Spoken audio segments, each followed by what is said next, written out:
what is this that has been happening behind the scenes, so that we are treated to more. And I think this is something that we live with you. All is not lost. There is still an opportunity where you can tell us, probably, or give us, a panoramic view of what has been transpiring behind the scenes that we have not seen so far. Now, that is in regard, those are your views in regard to, how the local media has covered the August polls up to this point. Maybe as I want to rope in my colleague Ben Troy in regard to, what we're expecting in the next 16 minutes or so. How does it compare when it comes to coverage of elections between the local media vis-a-vis the international media? Because there's a conversation that is currently ongoing online that there's a lot of anticipation, and it's all not good. It's actually negative, portrayal of Kenya and this particular situation we find ourselves by a section of international media outlets. Indeed. And Ray, let me pick it from where you started out when you talked about how the media has carried itself through all the electoral process and through the petition itself. Yeah. And you bear me witness that a lot of Kenyans talked about media letting Kenyans down the day that we started tallying the results. We did a very good presidential and gubernatorial debates, but we were not as united or as one cohesive unit when it came to the tallying process, and which would have helped a lot of Kenyans cool their nerves. But away from that, the election itself and the petition, I would say we as media have carried ourselves in the best way so far. In the great words of Wakili here, is that we still have some room to improve as based to how we cover and how we write our report. Because looking at what we see the same thing, but at the end of the day, when we go down to write our story, sometimes you find some discrepancies here and there.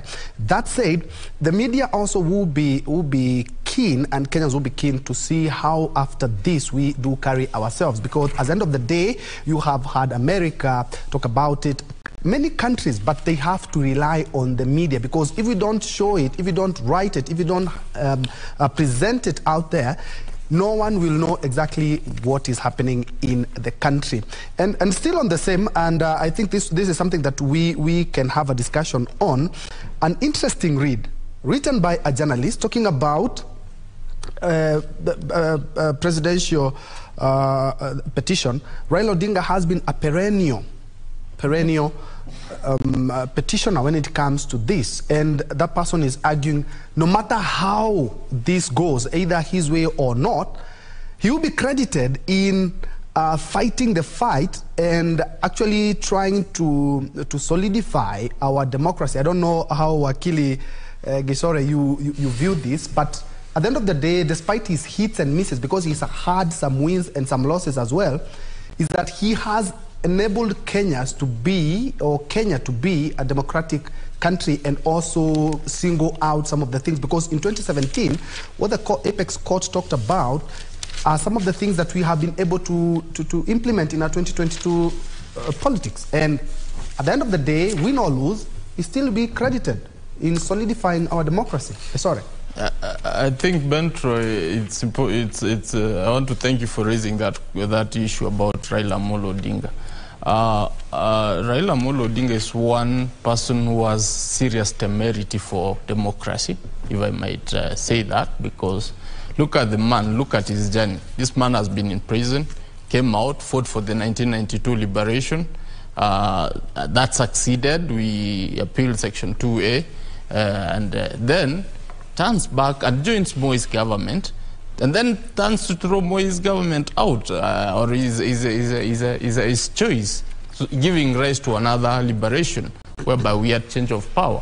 Then fast forward, we come to the 2005 referendum, where he had to actually leave government and champion our cause towards liberating Kenyans through a new constitution, which had dragged on for too long. So we saw his hand in all this process. We saw it in 2007, when the election went sideways. He was able and willing to share the government, as opposed to contrary views, which were telling him you shouldn't share anything, you won. If he was somebody bad, he could not have reneged on that. He actually stands out as a statesman and says, Kenya first. I choose Kenya. I fought for this because I love Kenya, because I want to see a better Kenya. So if sharing the government with Moi Kibaki is something which is going to give us prosperity, is what I will do. And that happened. We ended up having the 2010 constitution, which is very robust, which we are enjoying. He has actually even gone in to bolster that particular constitution by going to court severally to test the limits, to actually be able to portray that this constitution has got to be tested to every end so that we can be able to have a better country. In 2013, he was in court, he lost, and I said, okay, we will obey. Come 2017, he actually succeeded. He succeeded in the petition, and he ended up joining government, or having a handshake for purposes of Kenya. For purposes of Kenya, he did an handshake for continuity, because the economy was not been doing well for the longest time. So for purposes of Kenya, he actually was able to do an handshake. And then he's again in 2022 in court. If we can quote him today, he said, it's not about me. It's about fostering democracy, which is, if there is anything we can credit the man, is that he's a democratic Kenyan, and he's actually a person who is out for the good of Kenya. And that in itself embodies a man who has done much more than any other president, because nobody has been able, amongst the presidents who have led Kenya, you've not seen anybody stand strongly for Kenya.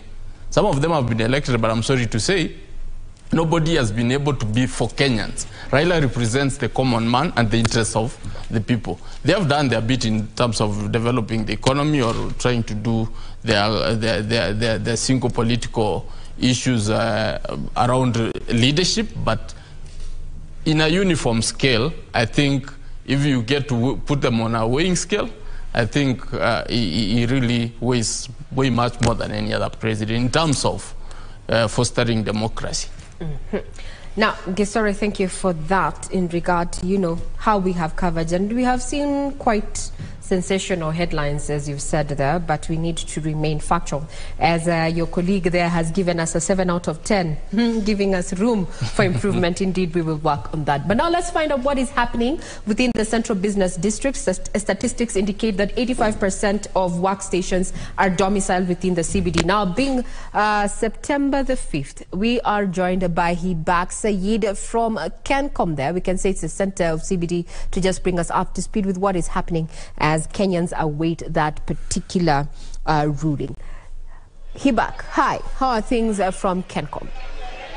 Thank you, Regina Manyara. We are at the Central Business District, and we're just trying to gauge what exactly is happening, especially here at the capital of Kenya, Nairobi City. We have a few people, a few businessmen, boda riders, who are just trying to get their daily means as we wait for the Supreme Court ruling. A few minutes to 12. If we could just have your opinion, sir, on what exactly you've seen. The Supreme Court is about to give a very important judgment today. Unaona vipi biashara yako imekuwa vipi na umeonaje town iko leo? Let me start by saying that my name is Dudhiman. I'm the CEO of Dudhiman Show, and I'm so much glad and happy to have this opportunity with you guys. God bless you so much for doing an amazing job. Now, let me start by saying that we are okay in town, we are operating, we are doing something so amazing. And to make the matters worse, our border riders here in Besni CBD are doing quite excellent job. I have a good friend of mine who is the national coordinator for border riders here in Nairobi, and we are happy. For it, we are happy. So we are waiting to see. We doesn't know what is going to happen. We doesn't know what Kome is going to say, but we are happy because my brother is your brother, your sister is my brother. We doesn't want to know the ethnicity, we doesn't want to know where you come from, your sister, your brother, but we live like brothers and sisters. Despite having anything or doesn't have anything, we share the little that we have. So as a border rider who is a journalist by profession, because I've worked with your media or whatever, I'm happy, we are happy. So let me just give a take to my brother and say something. Just to cut you off, Regina, we've been checking around and we've seen that the shops are mostly open, the businesses are functioning quite well, people are conducting their business as they always have. As you can see, we're at Kencom, and most of the matatus are carrying people just as they always do. People are waiting, yes, for the ruling by the Supreme Court, but people are going about their business here in Nairobi City. If maybe we could have the opinion of a Kenyan, unaonaje kuhusu hii Supreme Court ruling? Unaonaje, nini unatarajia? Okay, kwa majina ni Victor Chiteri from Kibra. Yenye ningependa tu kusema ni those results of the CJ has announced the results. Let us take as normal so that we can continue with our normal work, so that people can continue with their normal business. Thank you. Well, I'm going to have to give it back to you, Regina. We're still going to be traversing Nairobi City, and maybe we'll go to another street within the Central Business District and to just see what exactly happens as the day progresses and as the judgment comes. Back to you in studio, Regina.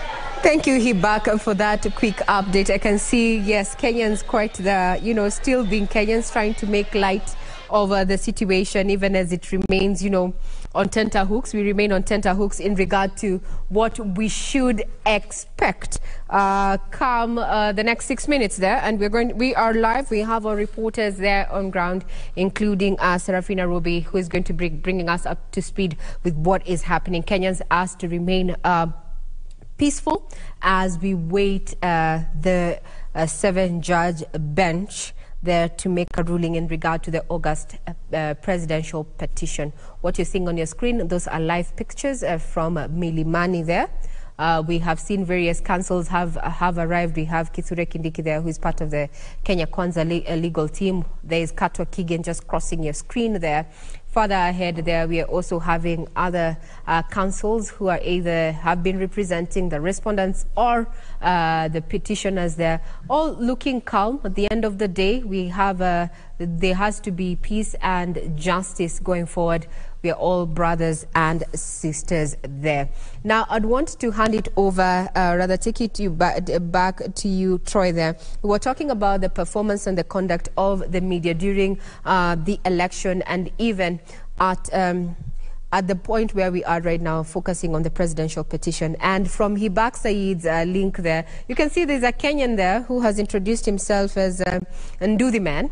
And what I am actually proud of is that during this particular election, we did not have an issue of, sensation, so to speak, with the Githeri man aspect and such. We did not see this. We kept it to matters of fact. And I would want to say, let's toot our own horn as a media fraternity there. But it was a light moment to try and see that there was a gentleman behind Said Hibak there, calling guys to tell them, hey, you need to watch us. You need to watch us from KBC Channel 1. I'm live. Well, we also want to welcome your feedback. You can get us on Twitter on KBC Channel 1. But before we get to read what you have to say on Twitter and the expectations, we want to take you down to Kibra, where we're joined by my colleague Irene Mchuma Odim to bring us up to speed with how things are looking like in Kibera. Good afternoon.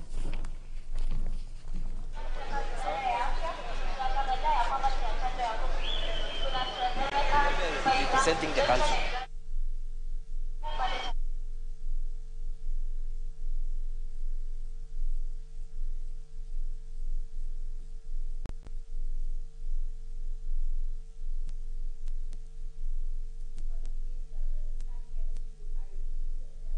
Get the sound corrected. We'll be getting back to you. We are domiciled in various parts of the country just to keep tabs on what is happening as we await the much anticipated verdict on the presidential petition of August 2022 there. Security has been beefed up. A communication was made to Kenyans, especially who are operating within the Central Business District. Various roads were closed, including Gong Road there at the junction of NHIF there, as well as, some motorists redirected not to use the Haile Selassie Avenue there to just try and keep crowds out of Milimani there, where the 7-judge bench is going to be giving its ruling.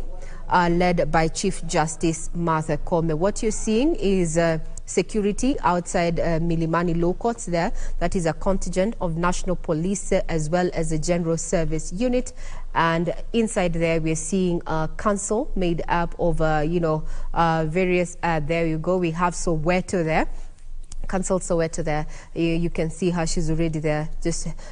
I would want to know what's going on through the minds of the lawyers there, both for the petitioner and the various respondents there, who over the last 2 days have exuded confidence that they're going to be carrying their day, or rather their prayers are going to be carrying the day.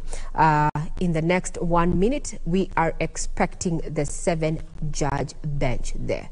We are seeing Feroz there, Luigi, as engaging Professor Githu Muigai and the legal counsel there, Governor-elect, that is James Orengo. Quite camaraderie there, transpiring between the senior counsels there. So, as we say, it's all in a day. It's all in a day when it comes to matters of litigation, and that there are no permanent enemies. But we asked that Kenyans remain peaceful, and justice, we hope, is going to be served in this particular matter. Yes, that. Is enough. Look at the pictures on your screen. James Orengo there, and other lawyers who are representing different factions. And they're all seated together, they make fun together, they argue it out, they sweat it out together, and maintain the peace. That is exactly what should be happening, not only in that court, but in the Republic as well. Before we crossed over to Irene, we were talking about how despite the fact that he has had some hits and misses in presidential petition, is that he has been able to bolster our democracy in regards to electoral matters. And I would like to pick Shadrach's mind on the same, is despite that Raila has won and lost some of the petitions, he has actually helped the electoral system in the country. That was an interesting read. I was reading from a journalist as well. And on the 7 out of 10, yes, I do agree, because there are some journalists still talking about a ruling. We don't expect a ruling, we expect a judgment today, because it's the final product of what they have been hearing for the last couple of days. Wamboy, I would like to pick your mind on the same. Well, there is a lot to admire from the two gentlemen who have been, entertaining us with this presidential dispute. And one thing you will give to Dr. William Samoei Ruto first is his spirit of resilience. That spirit of, when he wants it, he goes for it. I mean, that is something admirable from his humble background. That is something that you will have to admire and acknowledge. On the other hand, you must acknowledge the kind of contribution that the Right Honorable Raila Amolo Odinga has given us as a country. So many things, I mean, the laws that we currently enjoy have we actually enjoy them largely because of the contribution he has made, the kinds of pain he has had to go through. You speak of the multi-party, us becoming a multi-party democracy in the year 1990s. I mean, that is his contribution. His fight against the Moi utilitarianism, I mean, that is his contribution. Most of us have studied to an extent, and we appreciate the jurisprudence that has been created by Right Honorable Raila Amolo Odinga. When you go to school, some of the things that lecturers teach is the jurisprudence that has emanated from the 2013 jurisprudence, which if Raila Amolo Odinga had not desired to go through that route, if he had not paid the security of cost of 1 million and paid the filing fees of 500,000 shillings, probably we will not have learned or gotten an opportunity to understand the law deeply the way we have understood it. Then, champions are actually made from people who try.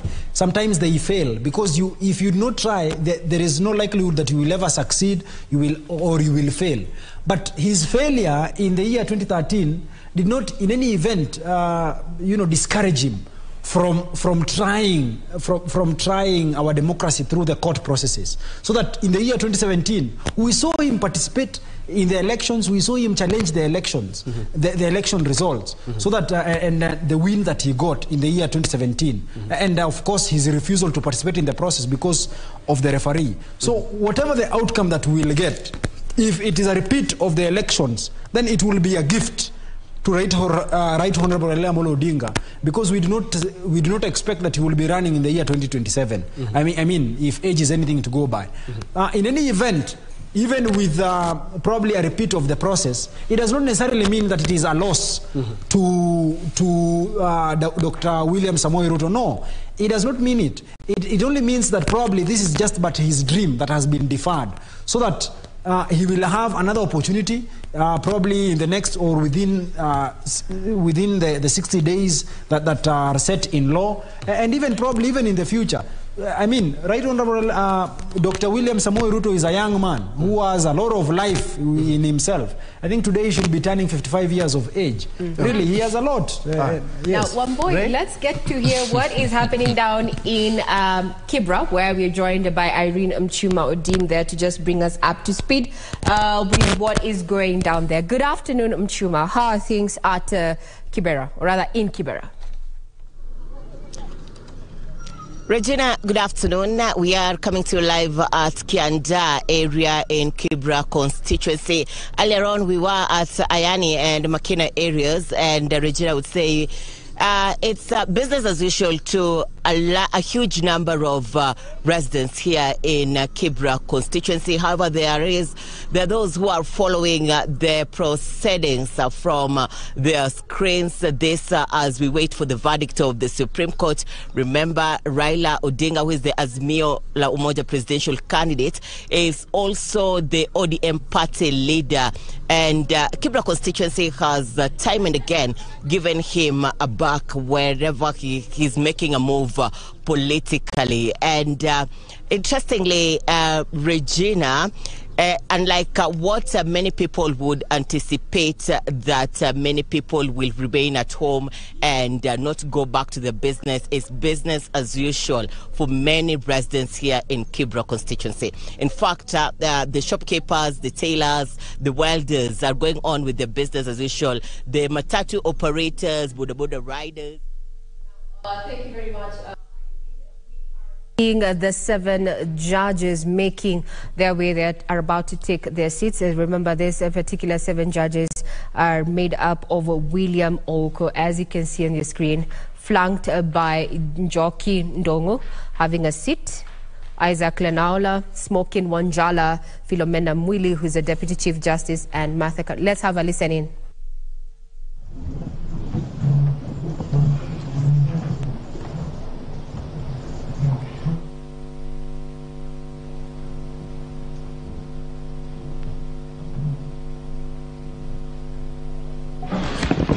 Good afternoon and welcome to the Supreme Court of Kenya for the delivery of judgment in Presidential Election Petition number E005 of 2022 as consolidated with E001, E002, E003, E004, E007 and E008 of 2022, Raila Amolo Odinga and 6 others versus William Ruto and 13 others. The Honorable Chief Justice and the President of the Supreme Court is presiding. Thank you. Very good afternoon, ladies and gentlemen. Yes, this is the judgment of the court, which is delivered pursuant through Rule 23(1) of the Supreme Court Presidential Election Petition Rules 2017 in the presidential election held on the 9th August 2022. This is an abridged version of the judgment. The full judgment will be delivered after 21 days. Kenya is a sovereign multi-party democratic state whose foundations are firmly spelled in the Constitution. The Kenyan people's quest for electoral reforms since independence is well documented. That notwithstanding, and even without going back to the pre-1992 era, every cycle of elections has been highly contested, with the exception of 2002. This speaks to a background of distrust of the administration of our electoral process. Informed by this setting, Kenyans made a decision to vest the Supreme Court with the jurisdiction to determine questions regarding the validity of a presidential election under Article 140 of the Constitution. The reactions following the declaration of results of the presidential election of 9th August 2022 shows that the Independent Electoral and Boundaries Commission, IEBC, has not yet garnered universal public confidence and trust in the internal management of the Commission and elections. On the 15th August 2022, 6 days after the general elections were held, Mr. Wafula Chebukati, the chairperson of IEBC, announced the following results. Raila Odinga, 6.942, 930 votes, representing 48.85%. William Ruto, 7.176, 141 votes, representing 50.49%. David Wahiga, 31,987, representing 0.23%. George Wajakoya, 61,969, representing 0.44%. Based on the aforesaid results, the chairperson of IEBC declared William Samoei Ruto the first respondent, the presidential candidate for the United Democratic Alliance Party, as the president-elect. This declaration has precipitated a total of 9 presidential petitions that are filed before us, to wit, number 1, presidential election number 001 of 2022, John Njoroge Kamau versus Wafula Chebukati and 3 others, and Raila Amolo Odinga and 7 others named as interested parties. The second petition is presidential election number 002 of 2022, Youth Advocacy Africa and another versus IEBC and 12 others. Third petition, presidential election petition number 003 of 2022, Kerif Khalifa and 3 others versus IEBC and 3 others. Fourth petition, presidential election petition number 4 of 2022, David Kariuki Ngari versus IEBC and 9 others. 5, presidential election petition number 5 of 2022, Raila Amolo Odinga and another versus IEBC. 6, presidential election petition number 6 of 2022 by Moses Kuria and others versus Honorable Raila Amolo Odinga and 4 others named as interested parties. Number 7, presidential election number 007 of 2022, Okia Omtata Okoiti and others versus IEBC and others. Number 8, petition number 008 of 2022, Julia Nyokabi Chege and others versus IEBC and 3 others.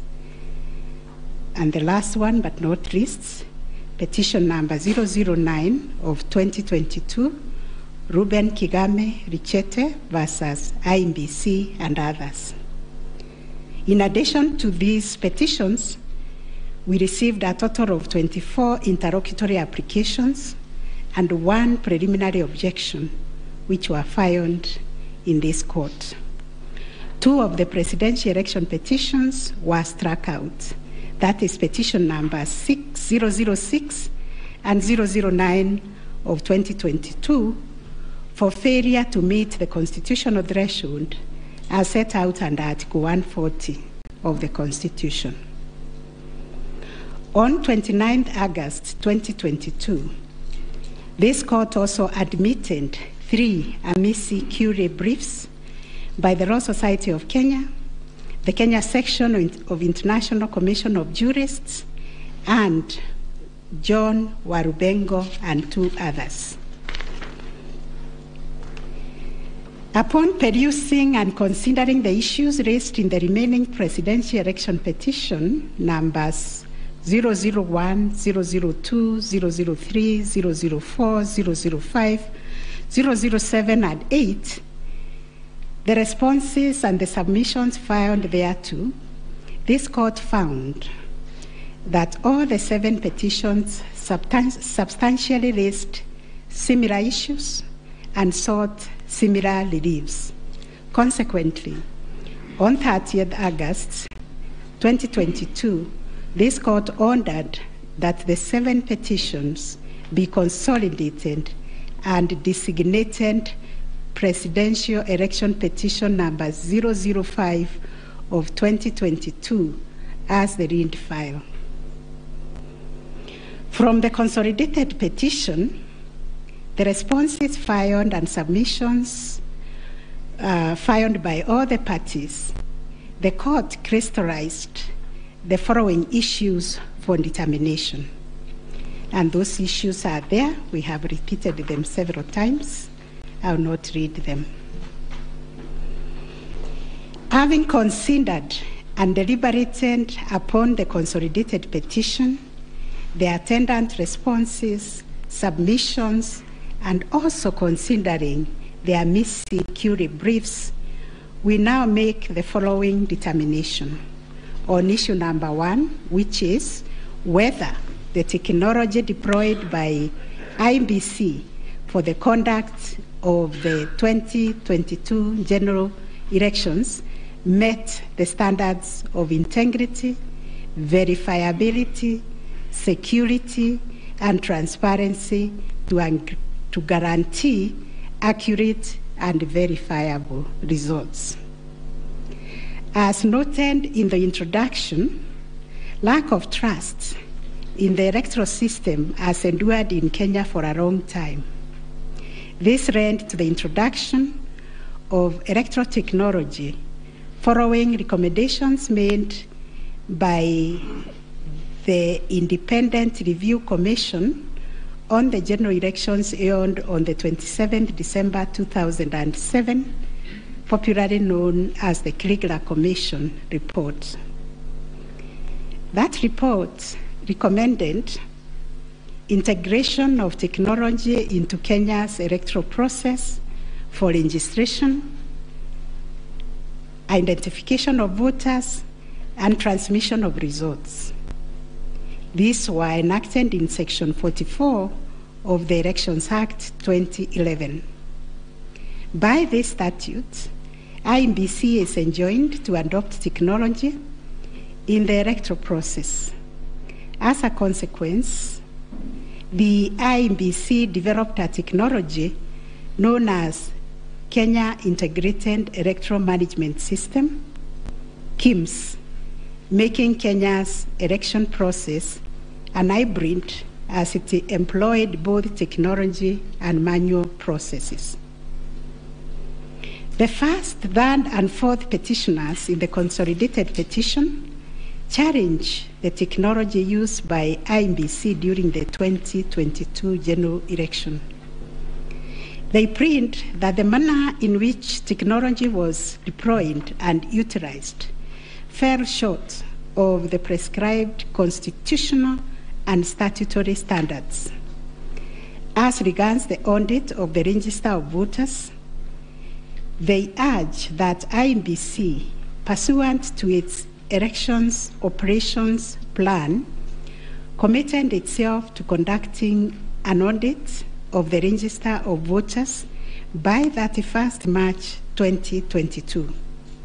To the contrary, they arrange it only publicly availed the audit report on its website on 2nd August 2022, which was only 7 days to the elections.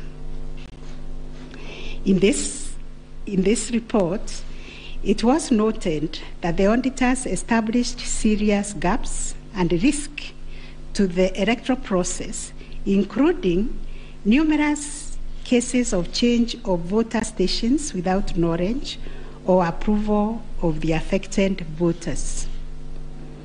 Grant of voter update privileges in INBC, IDMs to 14 user accounts and related to voter registration. Reducing the accountability of user activities in the register of voters.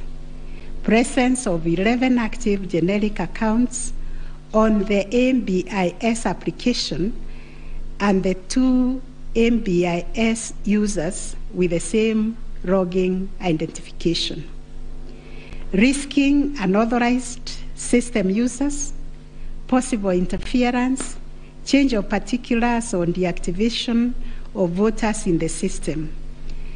INBC's failure to set up access, decertification, and user activity review process. And INBC was also arranged to have failed to respond to requests by auditors for crucial information. On the integrity of the technology deployed, it was the case for the 7th petitioner that in order to comply with Article 86 of the Constitution and Section 44 of the Elections Act, the technology deployed must be simple, accurate, verifiable, secure, accountable, and transparent. On the simplicity of technology, the 7th petitioner contends that the KIMS kits failed the tests as they were not easily usable by ordinary citizens without expert knowledge. They further assert that INBC was expected to procure and put in place a technology necessary for the conduct of the general election at least 120 days before the election and ensure consultation with the relevant agencies, institutions, and stakeholders. Furthermore, the petitioners arrange that INBC violated its constitutional duty by delegating the design, implementation, and conduct of the KIMS components of the election to a foreign company, Smartmatic International Holdings, BV. As a result, INBC staff and the public did not have full comprehension of the KIMS components. They conclude, therefore, that INBC abdicated and surrendered its role to conduct elections to Smartmatic, and that INBC vigorously fought any attempt to subject Smartmatic's activities to accountability and transparency, including the safeguards required by Regulation 61, 69, and 75 of the Elections General Regulations 2012. In response, INBC has submitted that the electoral system met the constitutional threshold, that all the necessary information was accessed only by the authorized persons. The information was accurate, complete, and protected from malicious modification, either by authorized or unauthorized persons. INBC maintained an audit trail on activities related to information, and that the information was available and could be authenticated through the use of various security features. In further response, IEBC contended that they engaged KPMG on 7th April 2022 to conduct an audit of the register of voters, which was submitted on 18th June 2022. In addition, it issued a briefing on the report on 20th June 2022, summarizing the thematic areas therein and disclosing its findings as well as actions taken to remedy the issues identified. It also conducted its annual audit in compliance with Regulations 11 and 12 of the Election Technology Regulations 2017 and a certification of compliance issued to it on 3rd August 2022. IEBC relied on sworn affidavits by Michael Ouma, Moses Sunkuri, and Hussein Majan on 26th August 2022, which were to the effect that it published the interim report by KPMG on 8th June 2022 and embarked on remedial measures aimed at effecting the recommendations ahead of publication of the final report.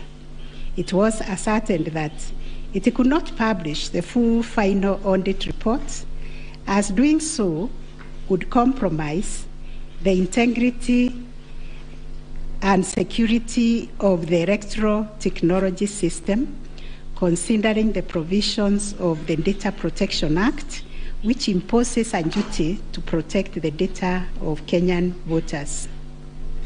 On the other hand, the first and second respondents urged that even if there was failure of technology, it did not vitiate the result of the presidential election.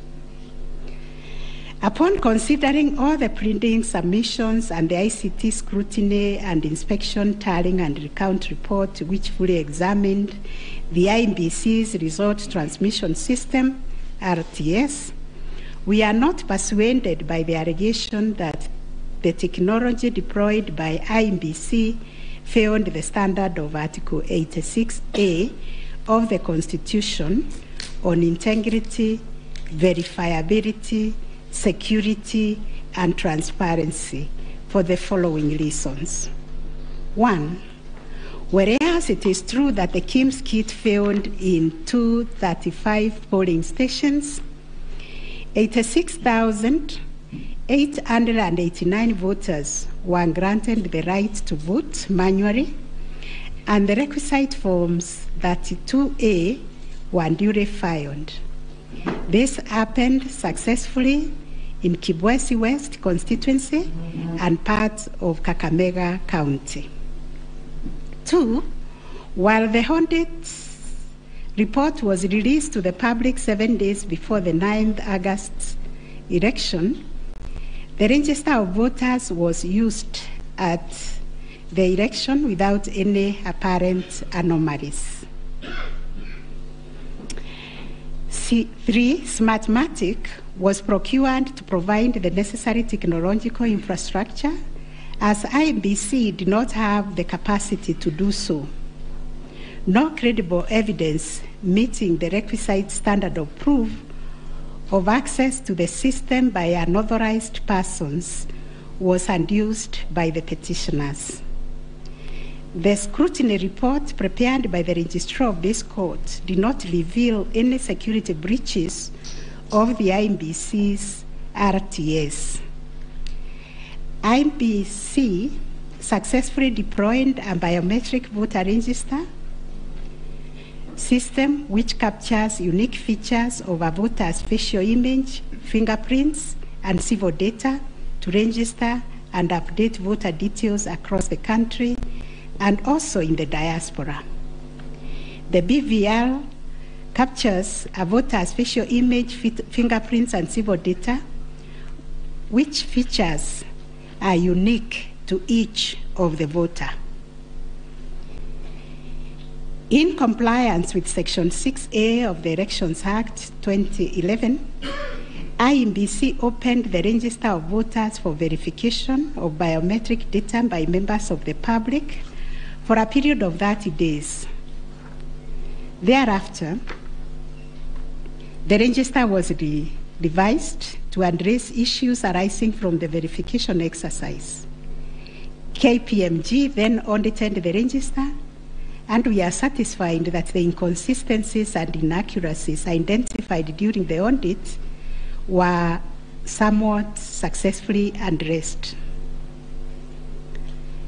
The second issue was whether there was interference with the hap-rounding and transmission of Forms 34A from the polling station to the IEBC public portal.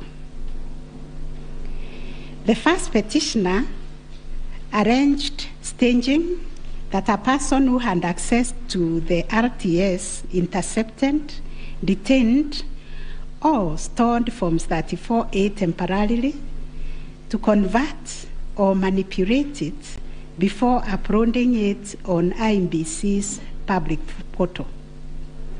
It is arranged also on 11th August 2022, IEBC dumped over 11,000 Forms 34A on the public portal between 11 to 11:09 hours.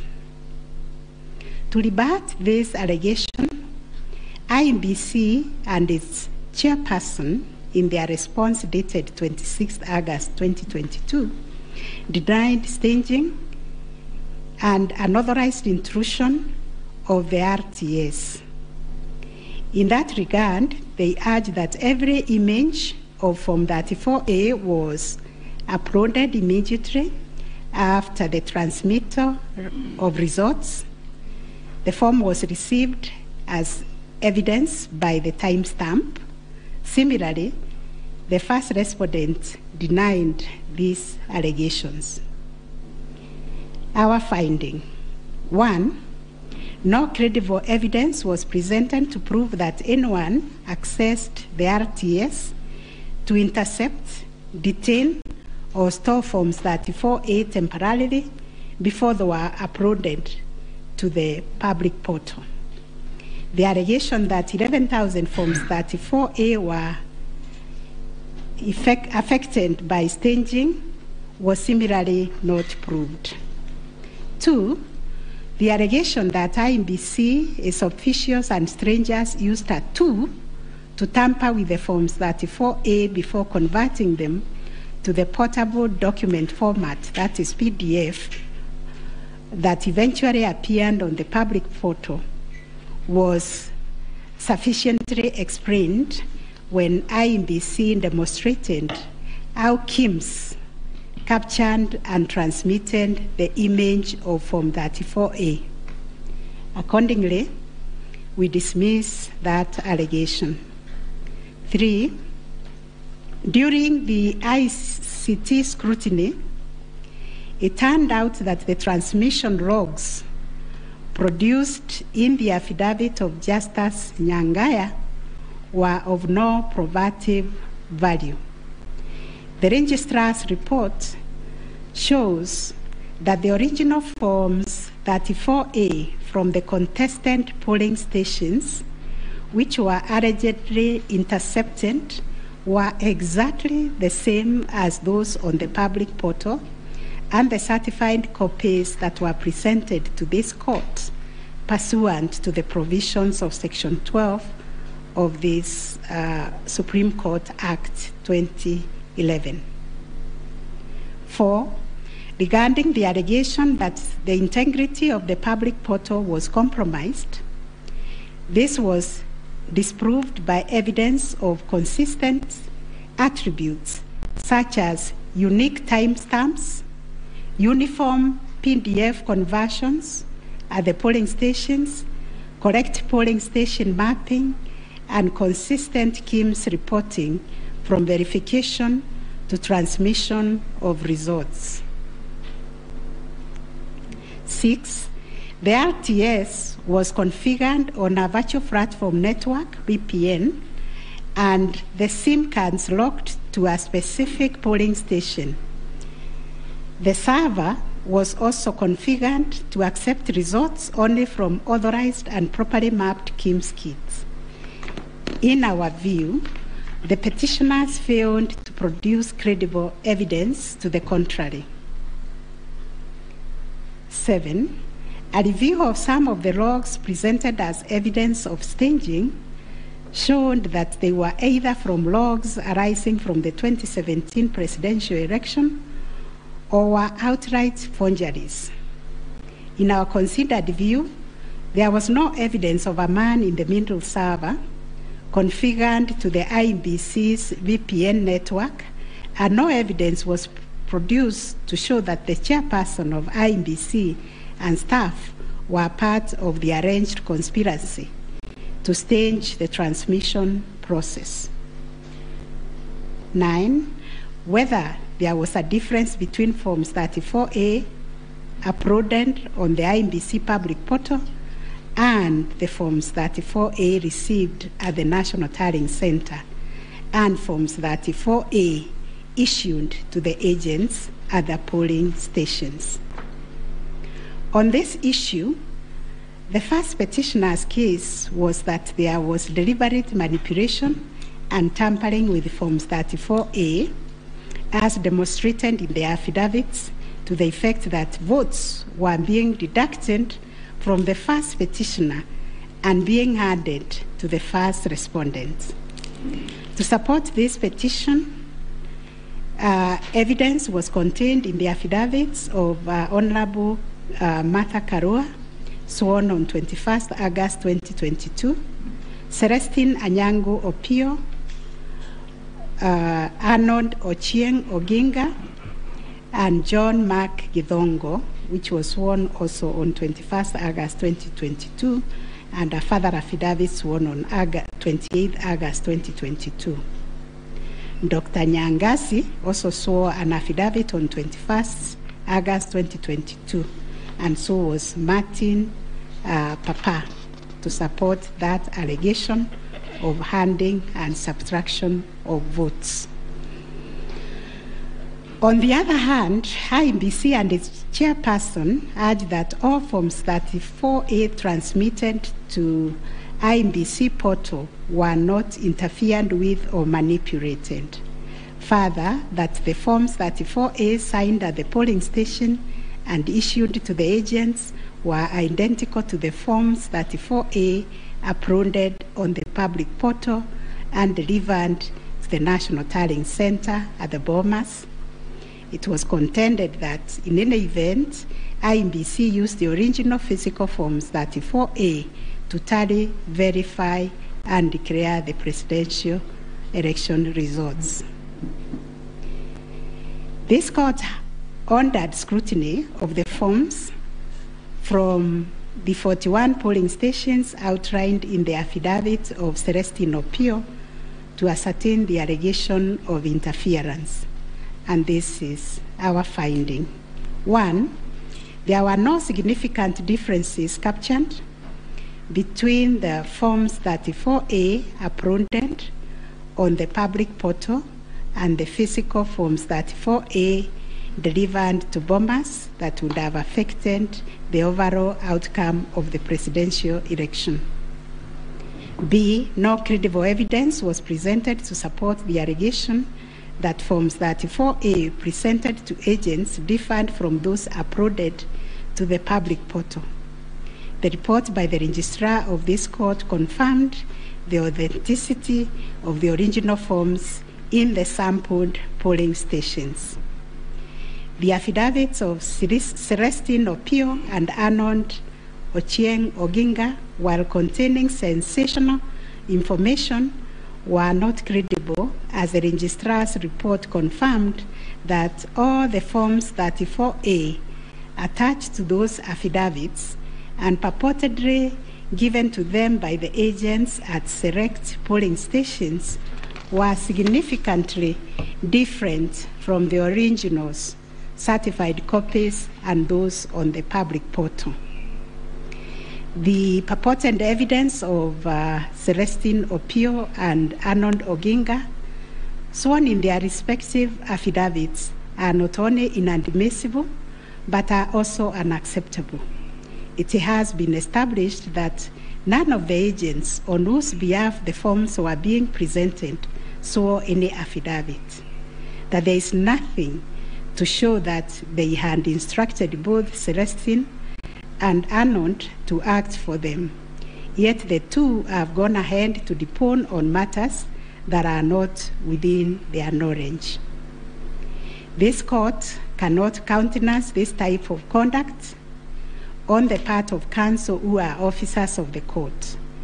Though it is elementary learning, it bears repeating that affidavits filed in court must deal only with facts which an opponent can prove of his own knowledge, and as a general rule, counsel are not permitted to swear affidavits on behalf of their clients in contentious matters like the one before us, because they run the risk of unknowingly swearing to falsehood and may also be liable to cross-examination to prove the matters deponed. We must remind counsel who appear before this court, or indeed before any other court or tribunal, of the provisions of sections 113 and 114 of the Penal Code that swearing to falsehoods is a criminal offense, and two, that it is an offense to present misleading or fabricated evidence in any judicial proceeding. Section 114 of the Penal Code states, and I quote, "Any person who swears falsely or makes a false affirmation or declaration before any person authorized to administer an oath or a declaration upon a matter of public concern, and at such circumstances that the false swearing or declaration, if committed in a judicial proceeding, would have amounted to perjury, is guilty of a misdemeanor." One of the most serious losses an advocate may ever suffer is the loss of trust by judges for a long time. Such conduct amounts to interference with the proper administration of justice. The contents of the affidavit of John Mark Githongo, which may contain forgeries, are also dismissed for not meeting the evidential threshold. Those averments contain no more than incredible and hearsay evidence. No admissible evidence was presented to prove the allegation that Forms 34A were fraudulently altered by a group situated in Karen under the direction of persons named in the affidavit, and video clip attached to it. As a matter of fact, these two affidavits amount to double hearsay and incapable of being proved at each of the rears. We turn to Form 34A for Gacharaigo Primary School, which was sensationally presented by Madam Judy Soweto, advocate, to show that one Jose Camango accessed the RTS and interfered with the result contained therein. This also turned out to be no more than hot air, and we were taken on a wild goose chase that yielded nothing of probative value.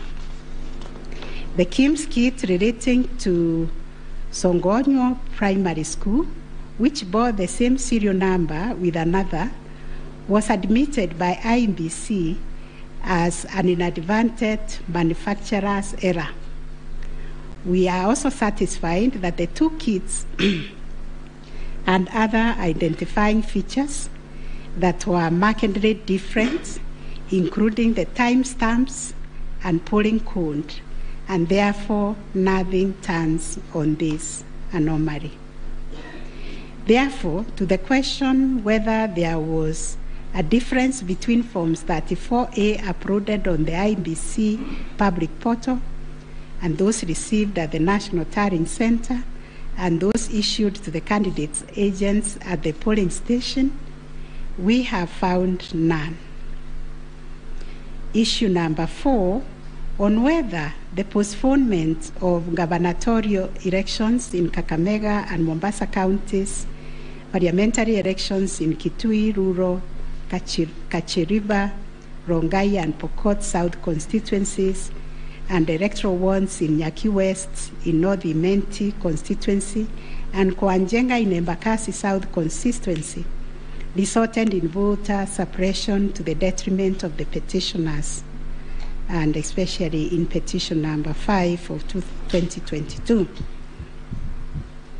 It is common knowledge that IEBC postponed elections for various seats during the general elections of 9th August 2022 due to mix-up of ballot papers in the above-named electoral units.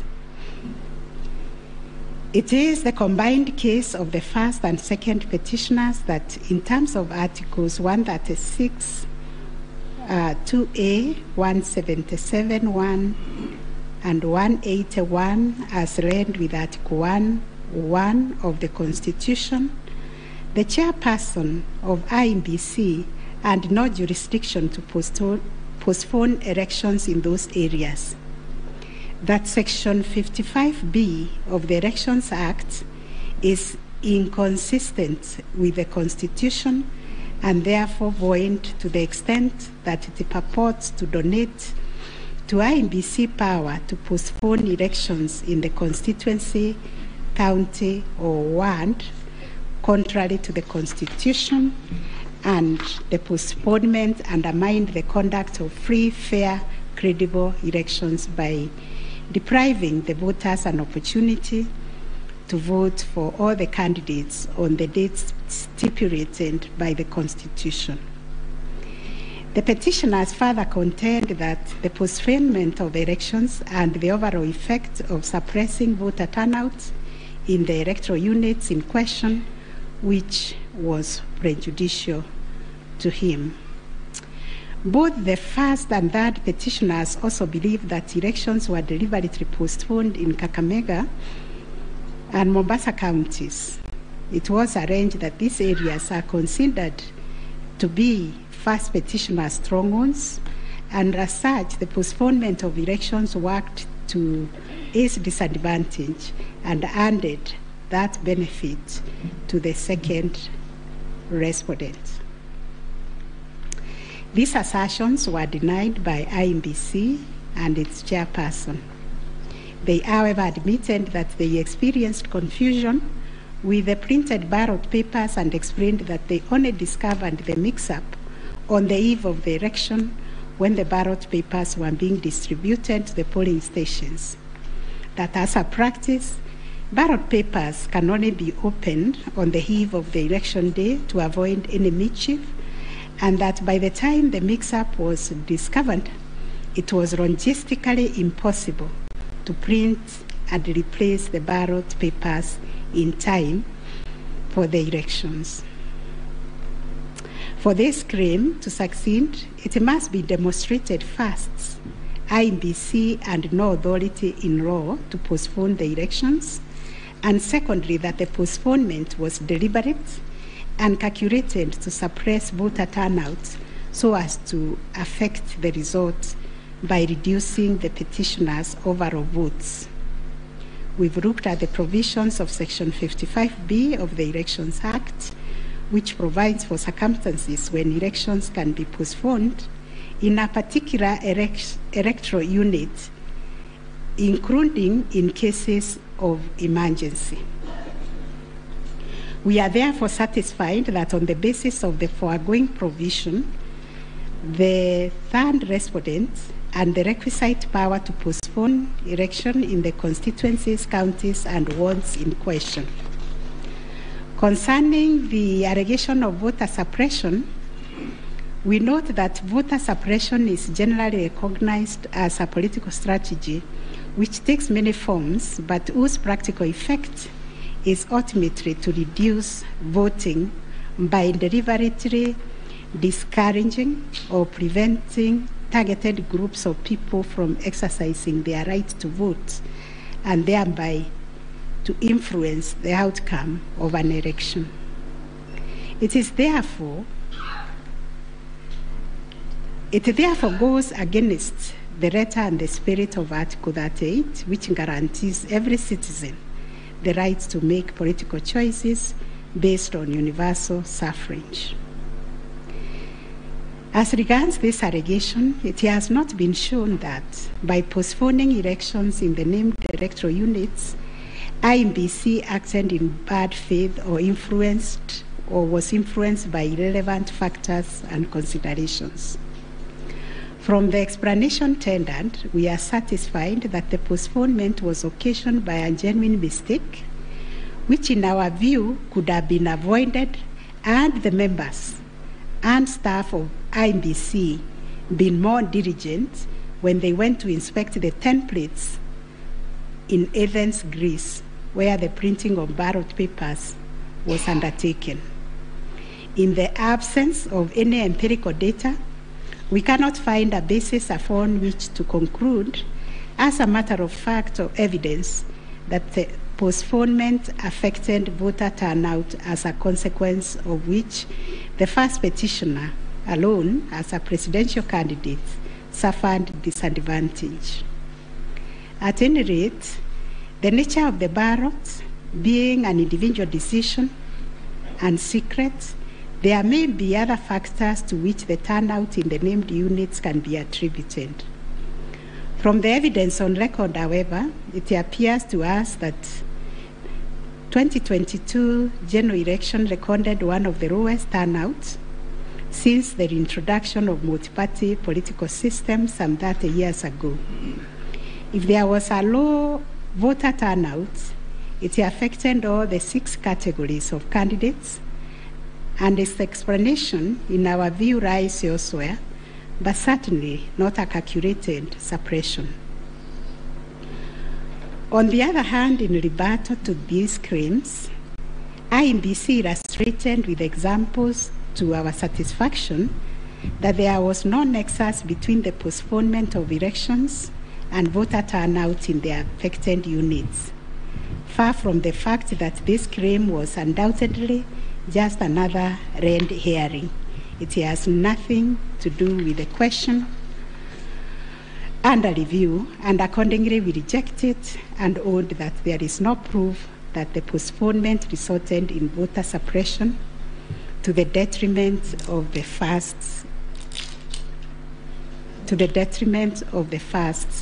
petitioner. Whether there were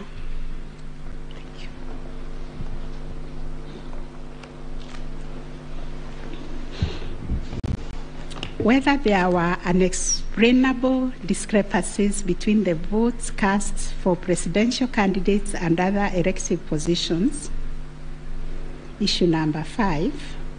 The first petitioner was categorical that there was systemic ballot stuffing in certain counties, mainly in the Rift Valley and central parts of Kenya, where, according to him, a total of 33,208 votes were cast for president only, without corresponding votes for the other elective positions.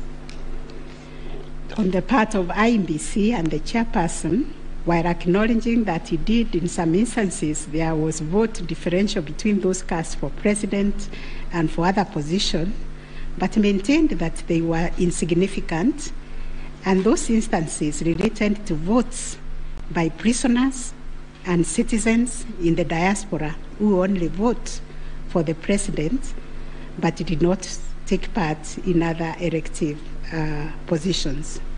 The differential also includes rejected ballot papers and stray votes which do not count as valid votes. The well-established principle that the person who asserts a fact must prove it casts the burden upon the first petitioner to demonstrate that there were instances of ballot stuffing of such a magnitude as to justify the nullification of the presidential election. Ballot stuffing, which is an illegal addition of extra ballots, is a type of electoral fraud aimed at swinging the results of an election towards a particular direction. Not a single document has been presented by the first petitioner to prove systemic ballot stuffing. A figure of 33,208 votes relied on in this claim is based on unproven hypothesis that since the number of votes cast for the president is higher than those for other positions, then, without more, it must follow that there was fraud. We find that fraud is a serious criminal offense, and it must be proved beyond reasonable doubt under Section 5N of the Election Offences Act. It is indeed an offense for a person to vote more than once in any election. IEBC has provided a plausible explanation for the vote differential, citing categories of voters who only vote for the president, such as prisoners and Kenyans in the diaspora. There were an insignificant number of stray votes whose combined effect cannot justify nullification of the election. Finally, on this point, a general election in Kenya comprises of 6 different separate elections held concurrently on the same day. Such elections are held by secret ballots, and one cannot predetermine the voter turnout or how voters will vote in each election. None of the parties has flagged anything so significant that it would have affected the outcome of the presidential election vis-a-vis the other 5 elections held on the same day. We find, therefore, there were no unexplainable discrepancies between the votes cast for the presidential candidates and other elective positions. On issue number 6, whether IEBC carried out the verification, tallying, and declaration of results in accordance with Article 138, 3C, and 138.10 of the Constitution. This issue arises from the printings in all the petitions as consolidated. Based on the said printings, the affidavits sworn in support thereof, and the written and oral submissions by parties, two viewpoints regarding the meaning, scope, and application of Article 138, 3C, and 10 of the Constitution have been advanced. On the one hand, the petitioners submit that pursuant to the foregoing provisions, the role of verifying and tallying of votes as received from polling stations countrywide is vested in the Commission as a corporate entity and not the chairperson of the Commission. It is their argument that the chairperson cannot undertake this task to the exclusion of other commissioners. They submit that the language of Article 138.3c does not envisage a situation where the chairperson can arrogate to himself unfettered authority to verify and tally the results at the National Tallying Center without involving the other commissioners. Such action, they contend, would not only be unconstitutional, but would be sufficient ground without more to nullify an election of a president-elect.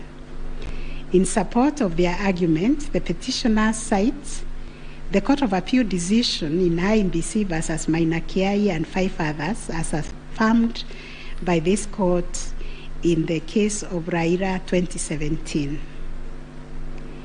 The petitioners further submit that Regulation 87.3 of the Election General Regulations is unconstitutional to the extent that it purports to vest the power of verification and tallying in the chairperson of IEBC. On the other hand, the first, second, and third respondents submit that power to verify, tally, and declare results of a presidential election at the National Tallying Center is the exclusive preserve of the chairperson of IEBC. According to them, there is nothing unconstitutional about Regulation 87.3 of the Elections General Regulations. The said regulation the respondent submits makes no mention of commissioners other than the chairperson. At any rate, the respondents argue Article 138(3)(c) of the Constitution does not envisage a situation where it is the commissioners who personally undertake the task of verifying and tallying the results as entered into the thousands of Forms 34A. Such an undertaking would be humanly impossible, they submit. For good measure, the respondents submit that Section 11A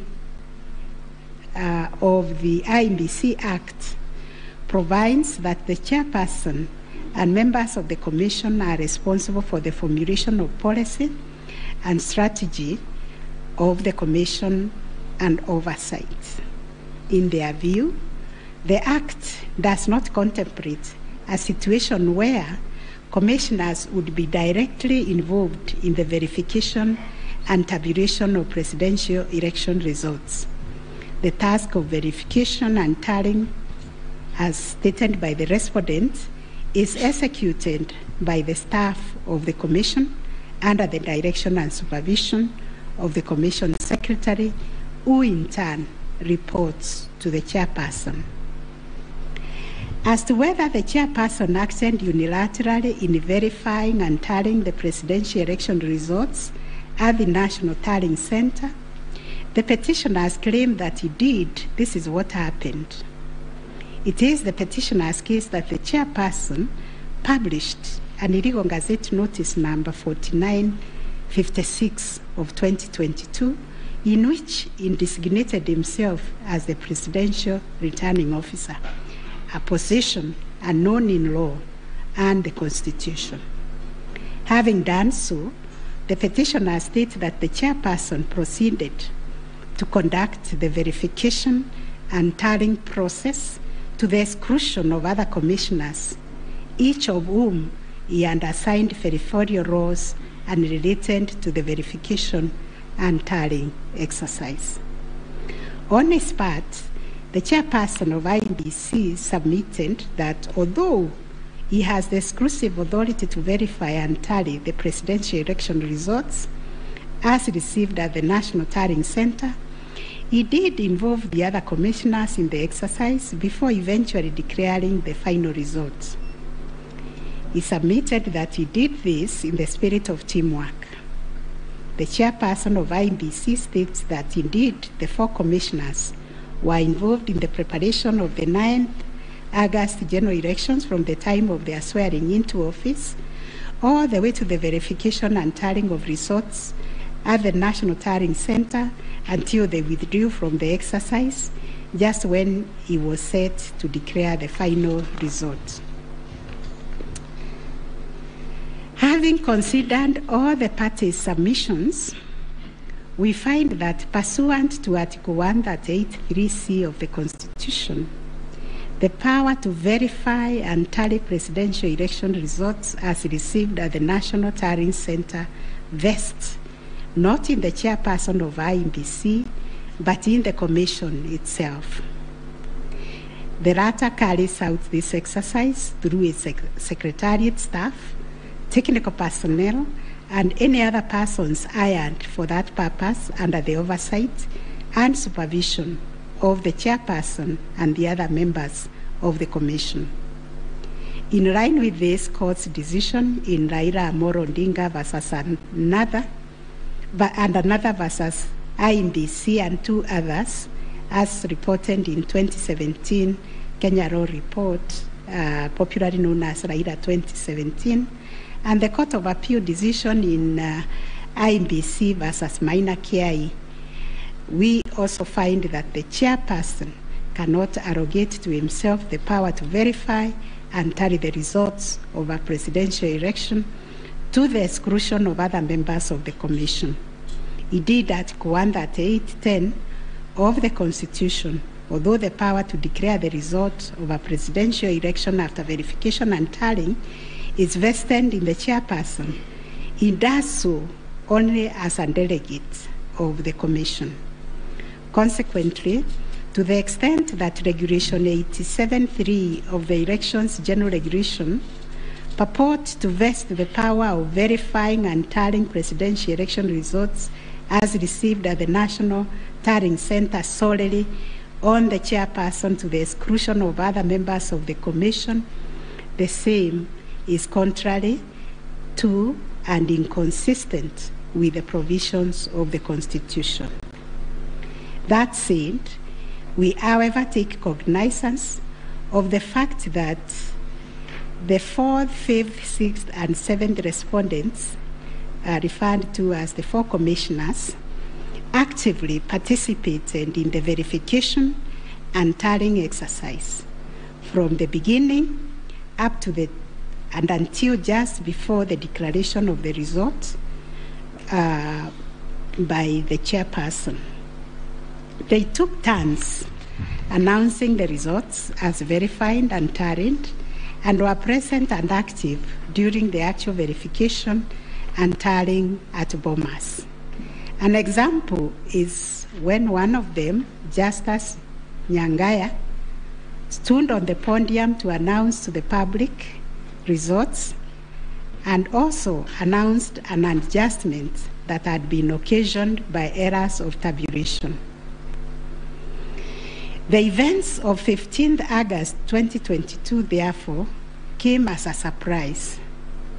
As the public waited for the chairperson of IEBC to declare the final result, sporadic violence broke out at Bomas. The violence swiftly was contained by the security forces, but there was unexpected drama as 2 different factions of the Commission began to emerge. Kenyans found themselves watching an appalling split-screen scenario on their television sets. On one part of the screen was the chairperson readying himself to declare the results in accordance with Article 138(10) of the Constitution. On the other part of the screen were the 4 commissioners on the runs of the Serena Hotel, Nairobi, from where they announced that they would not own the results that were soon to be declared by their chairperson. The 4 commissioners informed the public of their rejection of the yet-to-be-announced results, terming them opaque, due to the manner in which the chairperson had been conducting the verification and tallying exercise.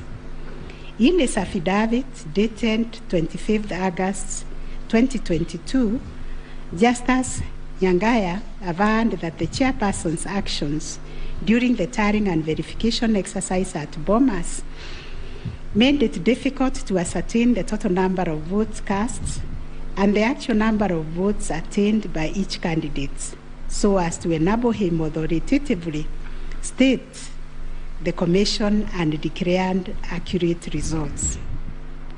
All the petitioners have anchored their arguments for the nullification of the 9th August presidential election in Taharia on the walkout from the Bomas by the 4 commissioners. They contend that by rejecting IEBC's results on grounds of opaqueness of the verification and tallying process, they called into question the credibility of the entire election. They further submitted that being in the majority out of the 7-member commission, their view should prevail and the election should be nullified. It is the petitioner's argument, therefore, that a dysfunctional commission cannot deliver a credible election.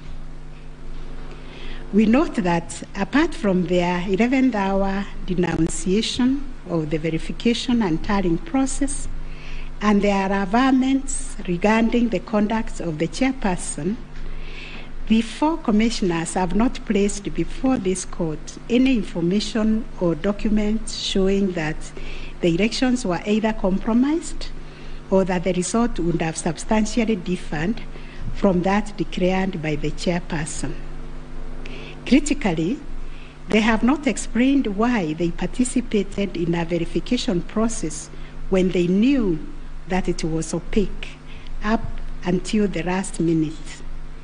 Indeed, at the Serena Hotel press briefing, the 4 commissioners acknowledged that thus far the entire election had been managed efficiently and credibly.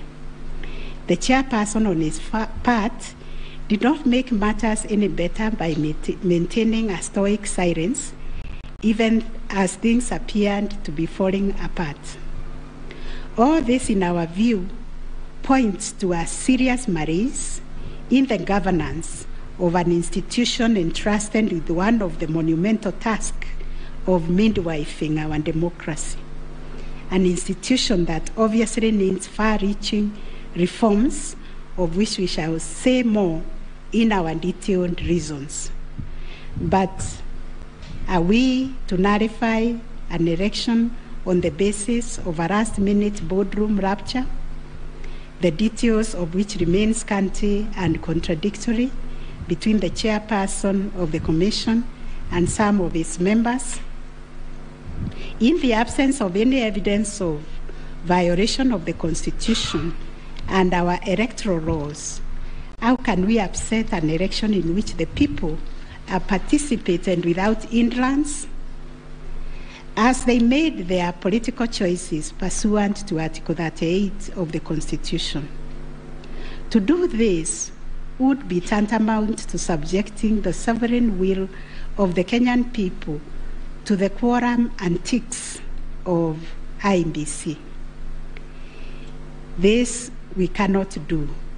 Clearly, the current dysfunctionality at the Commission impugns the state of its corporate governance, but does not affect the conduct of the 2022 election.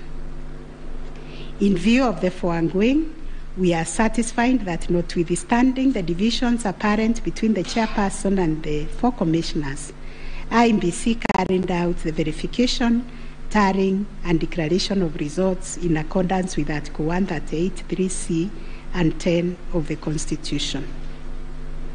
Issue number 7, whether the declared President-elect attained 50+1 of all the votes cast in accordance with Article 138 of the Constitution.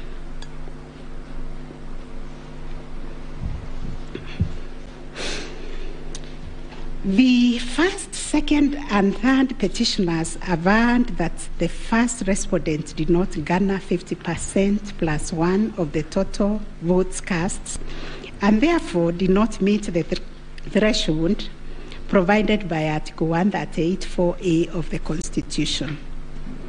They anchored their claims on the basis that in order to determine whether a candidate has attained 50%+1 of the votes cast, this ought to be calculated based on the total number of votes cast, excluding rejected votes.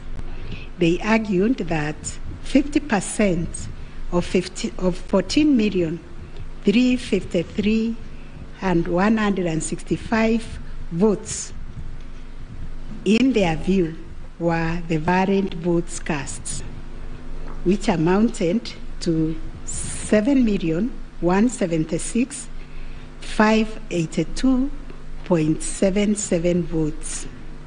They therefore contended that by attaining 7.176141 votes, the first respondent did not meet the constitutional threshold to be declared president-elect. Supporting the claim that the first respondent did not meet the 50+1 constitutional threshold was the sixth petitioner.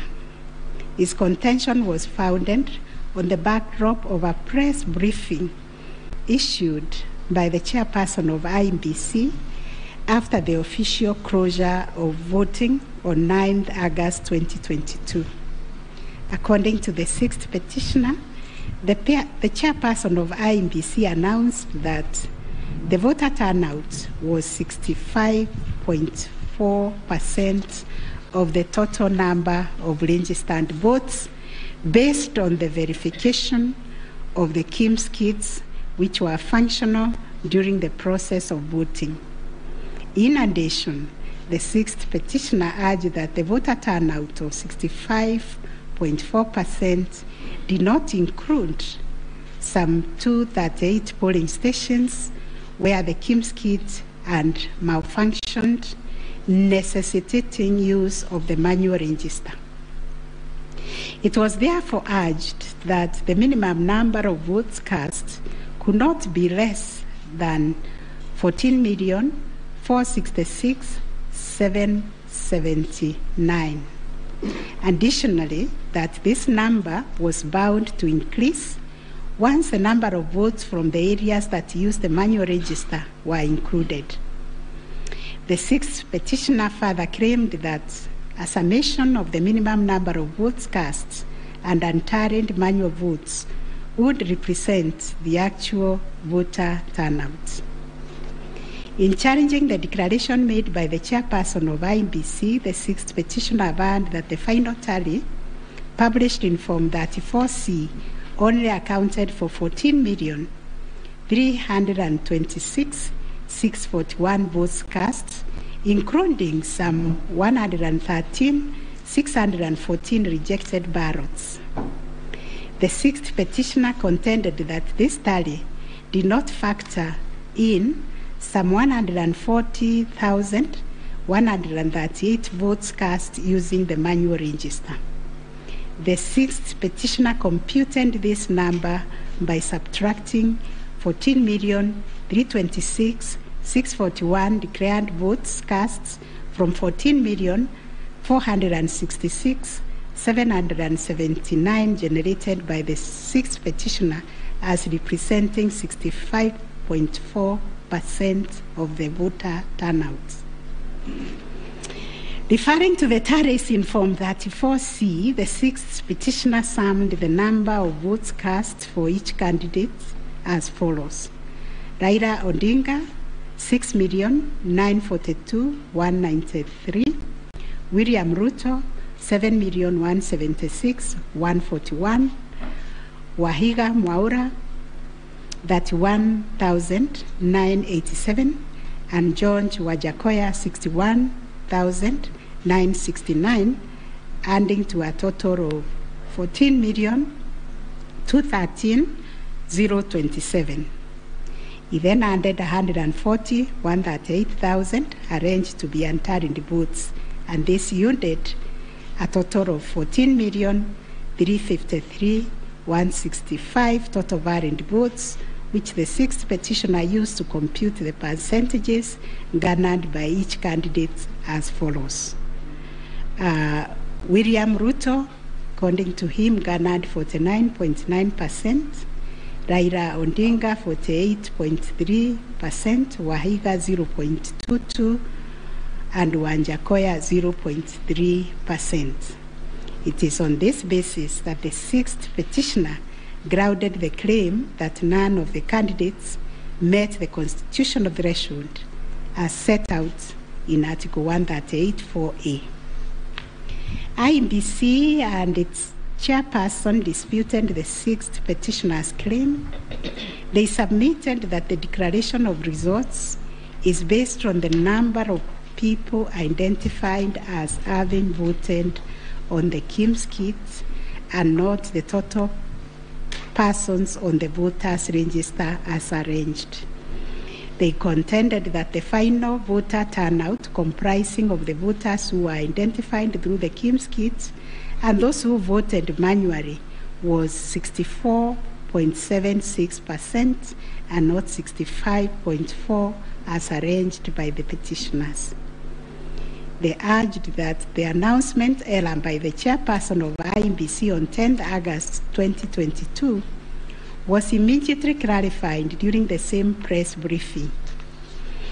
And evidence of this correction was provided to this court in an affidavit of the first and second respondents in Presidential Election Petition number 7 of 2022. According to IEBC and the chairperson, 14,239,862 voters were identified using the KIMS kits, while 86,889 voters were identified using the printed voter register. Therefore, the total valid votes cast were 14,213,137, while the total number of rejected ballots were 113,614, constituting 14,326,751 total votes cast. They illustrated that the first respondent garnered 7.176141 votes against 14,213,137 total valid votes cast, yielding a percentage of 50.49 to meet the requisite constitutional threshold for a candidate to be declared president-elect. In the upshot, the percentage attained by each candidate was as follows: Raila Odinga 48.84%, William Ruto 50.48%, Waiga Mwaure 0.22%, and George Wanjakoya 0.43%. IEBC and its chairperson also submitted that the KIMS kits malfunctioned in 235 polling stations, necessitating the use of the printed voter register. In these polling stations, backup KIMS kits were later deployed for purposes of results transmission. The first respondent, in response to the question of 50+1 constitutional threshold, maintained that he attained the threshold under Article 138(4) of the Constitution as elaborated by the IEBC and the chairperson. This court has considered the differing formulas and threshold arguments presented by various parties to this petition, while the first, second, and third petitioners raised pertinent questions connected to this issue. We shall address them together with those of the sixth petitioner, who has addressed and focused on the issue as specifically framed in detail. It must be restated that the case made by the sixth petitioners concerns a data-specific threshold as enunciated under Article 138(4) of the Constitution, that without attainment of which there can be no declaration. This data-specific threshold is what this court declared in John Aaron Mwau and two others versus IEBC and others. Petitions numbers 2 and 4 of 2017, consolidated, referred to as the ultimate yardstick for determining the winner in a presidential context. In Raila Odinga and 5 others versus IEBC, petition number 5, 3, and 4 of 2013, this court asserted that rejected ballot papers do not constitute a vote cast to be included in calculating the final tally in favor of a presidential candidate.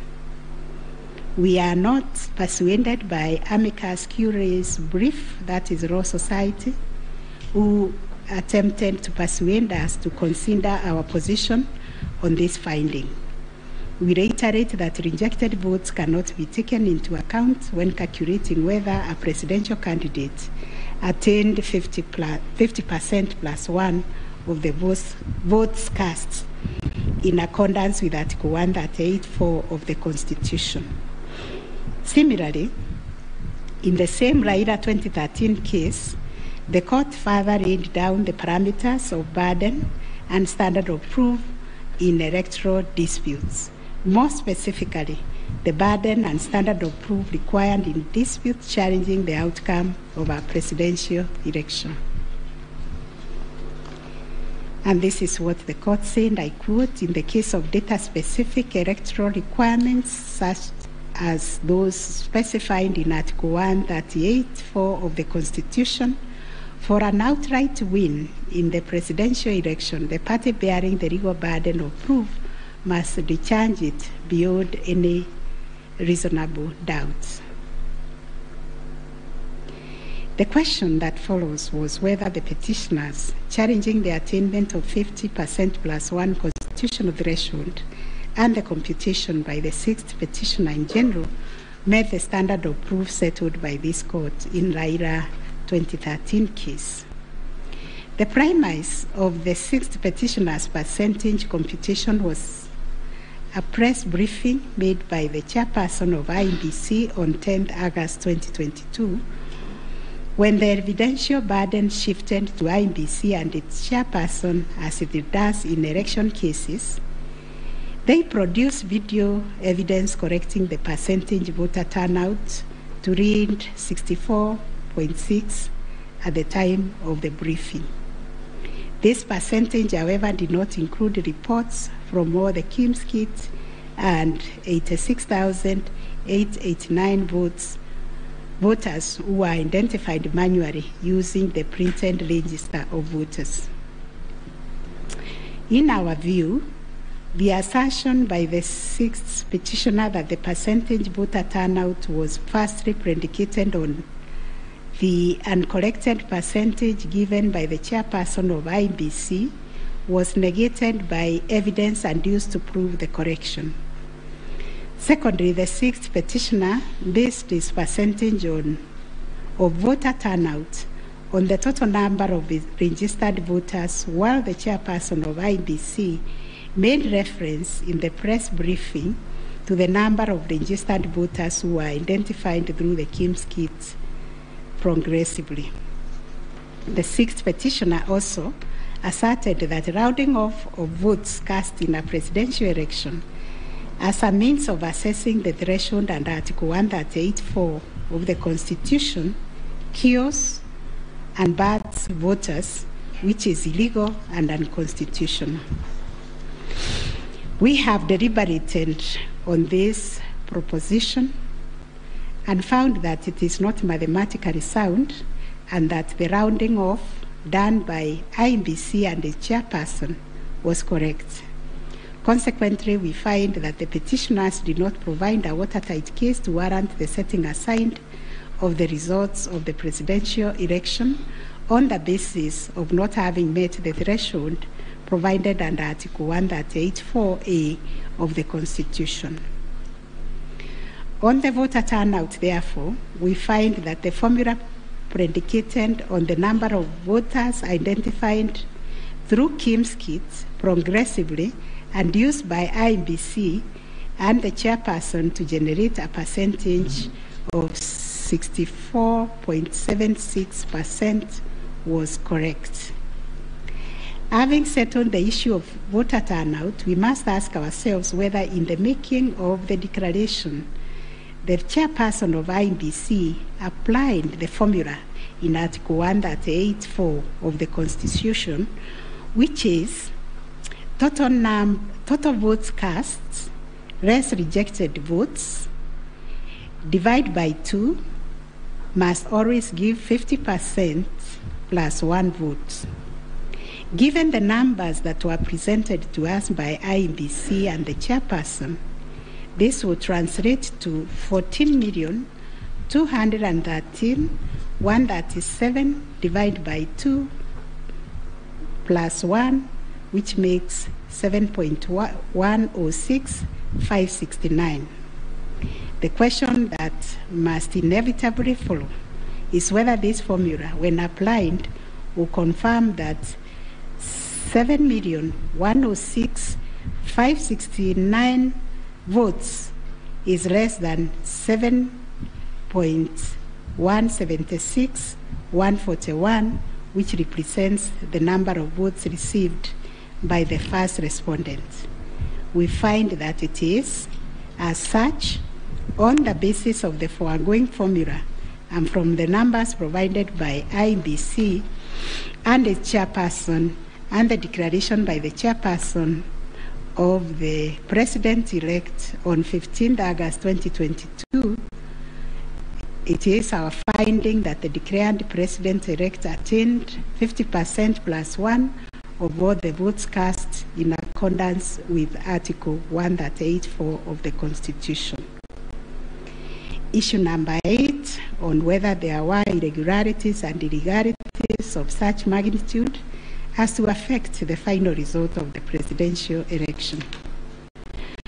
Although the petitioners have provided numerous averments pointing to possible irregularities and illegalities marked by failure of technology, arranged voter suppression, printing and utilization of Book 2 of 2, EU preparation by the INBC and its chairperson, commission indiscretions, transposition anomalies, agent absence, and many others, we are of the view that the pointed illegalities and irregularities were not of such magnitude as to affect the final result of the presidential election. We will delve deeper into the details of this issue in our recent judgments. Last issue, what reliefs and orders can the court grant? Under Article 163(3) of the Constitution, it is provided that the Supreme Court will have a execution of the office of the President arising under Article 140. And Article 140 provides, I quote, a person may file a petition in the Supreme Court to challenge the election of the President-elect within 7 days after the date of the declaration of the results of the presidential election. 2, within 14 days after the filing of a petition under Clause 1, the Supreme Court shall hear and determine the petition, and its decision shall be final. If the Supreme Court determines the election of the President-elect to be invalid, a fresh election shall be held within 60 days after the determination. In exercising its jurisdiction pursuant to these provisions, the court sits as an election court with a mandate to determine the validity or otherwise of the election of the President-elect. It is clear to us that the jurisdiction of the court is quite circumscribed in terms of the orders or reliefs it can grant following the hearing and determination of the election petition under Article 140 of the Constitution. In the event the court determines that the election of the President-elect is invalid, it must make an order nullifying the election. Consequently, it has also to make an order directing INBC to hold a fresh election within 60 days after the determination. Should the court determine that the election of the President-elect is valid, it shall issue a declaration to that effect. The court has then, as a matter of course, to make an order dismissing the petition with or without cost, as the case may be. In the strict sense, therefore, these are the only orders that the court may make under the Constitution. The court cannot assume jurisdiction that goes beyond the purview of Articles 163(3) and 140 of the Constitution. However, nothing stops the court from issuing orders or reliefs by way of recommendations. Indeed, since 2013, this court has issued many recommendations arising from the determination of 3 petitions challenging the election of the President-elect. The recommendations are meant to improve our electoral landscape and hence aid in the development of our democracy. In this regard, this court has been greatly aided by the contributions also of the amici curiae, and the court places a heavy premium on those briefs that were filed and those which were admitted. The final orders made by the courts. This is a unanimous decision of the court, and we make the following orders. 1, the presidential election petition number E005 of 2022 as consolidated with the presidential election petition numbers E001, 2, 3, 4, 7, and 8 of 2022 are hereby dismissed. As a consequence, we declare the election of the first respondent as president-elect to be varied under Article 143 of the Constitution. This being a matter cutting across the public interest, we order that each party do bear their own costs. It is so ordered. And finally, the court has asked me to also acknowledge, although we'll do it in the long draft, the enormous contribution made by counsel in these proceedings, and also the orderly way the counsel, all the advocates and parties conducted themselves. They remained seated throughout the proceedings. That is the judgment of the court, a unanimous one. We shall issue a media summary to help the media summarize the case. I think that is all. Thank you very much for coming.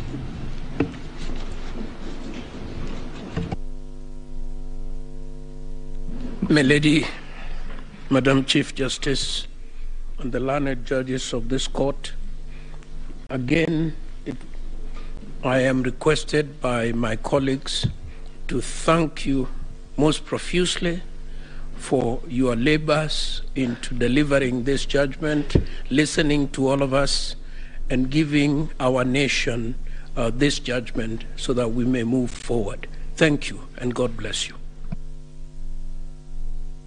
It may please the court. It is not true that I asked the Attorney General Emeritus to talk on our behalf. Next time you should talk to me. Let me similarly, on behalf of the lawyers for the counsel for the first and second petitioner, thank the court, and it has been a journey, worthwhile journey, sitting through these proceedings, and we thank the court for your patience and for the delivery of this judgment within the time stipulated. We thank you.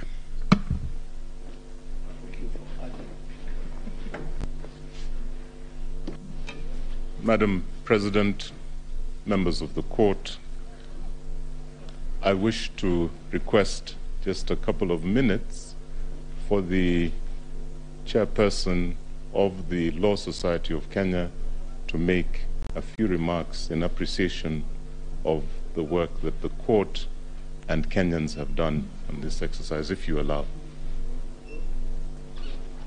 Thank you. I call upon Mr. Eric Theuri to come and make his remarks. It is also his birthday.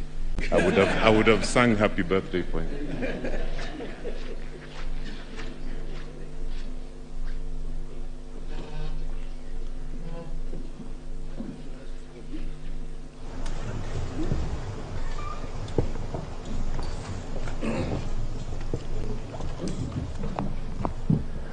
My Lord, the Chief Justice of the Republic of Kenya, the President of the Supreme Court, the Deputy Chief Justice, and all the justices of the Supreme Court, I think it would only be fair that I make my remarks after counsel for the respondents, Senior Fred Ngatia, makes his remarks to the court.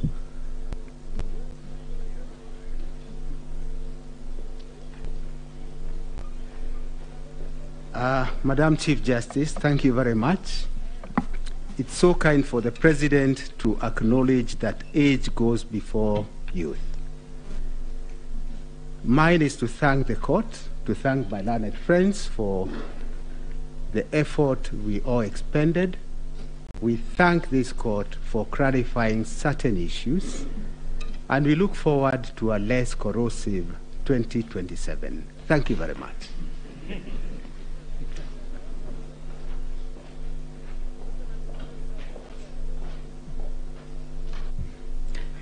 Madam Chief Justice, Madam Deputy Chief Justice, it's so nice to have two madams at the same time, and members of the court. Since there are only men talking, I decided that I should become a woman and talk. It's become too much of a male affair in here. But on behalf of I think we were the third petitioner, I wish to thank you, and you've clarified the Regulation 87.4, which I was feeling very passionately about, that it was unconstitutional from what I've heard. But thank you very much for the time you spent, and we do apologize if at times we looked like hooligans. I mean, you have said we behaved well, but we didn't behave as well as we should have. But thank you very much for your time and for delivering this judgment.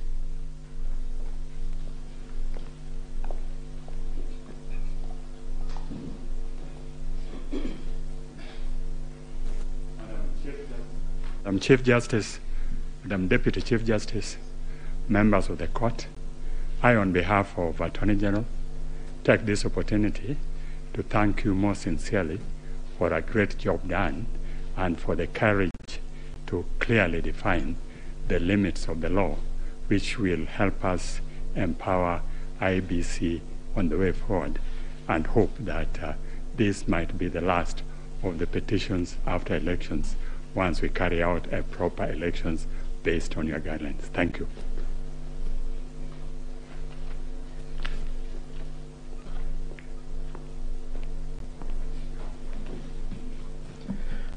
The Chief Justice and the Justices of the Supreme Court, on a light note, my members would be extremely worried if we take the submissions of Senior Counsel Orengo that this should be the end on account of fees. But Lady Chief Justice, on behalf of the Law Society and all the members of the society, we wish to first of all take this opportunity to thank the court in the manner in which it has conducted these proceedings, extremely efficient, especially in light of the really short and strict timelines that you've had.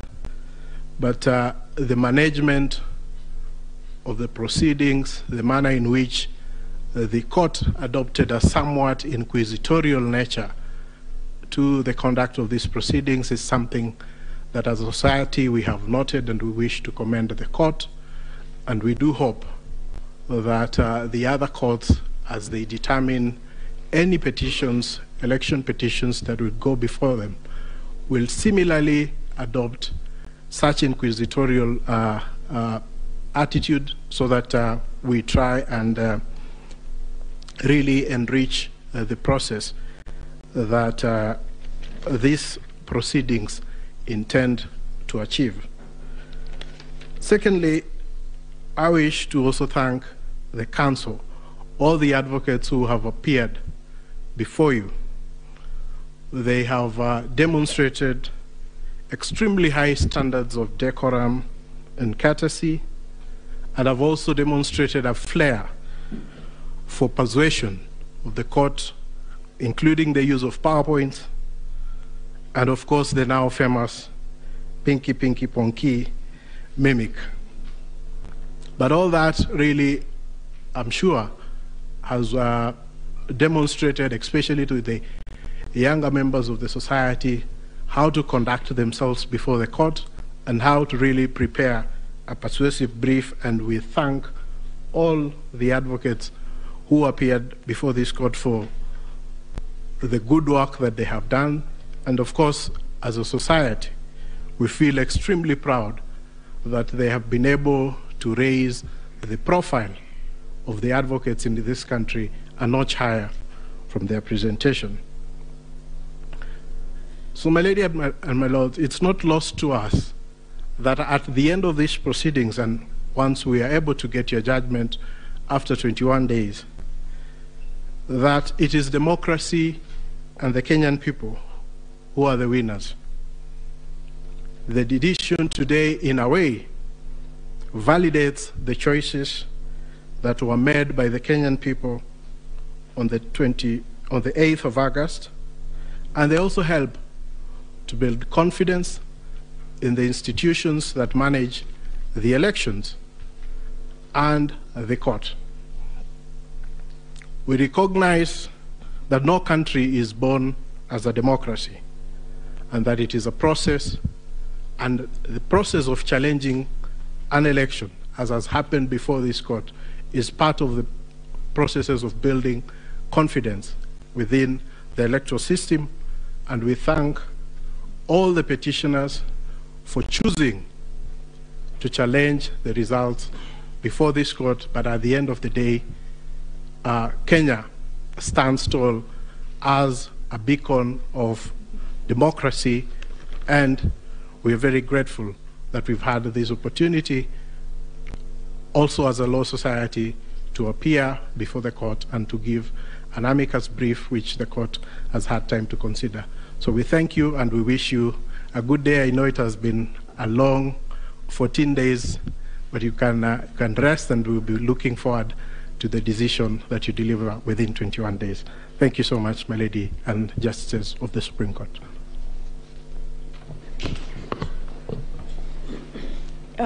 Thank you, Mr. President. I have been asked by the President of our court to react to your submissions, and in so doing, I am obliged to say that we are truly humbled by the statements that you have just made. More humbled because those statements come from both sides of the divide. And thank you for appreciating what we have to do within a very short while.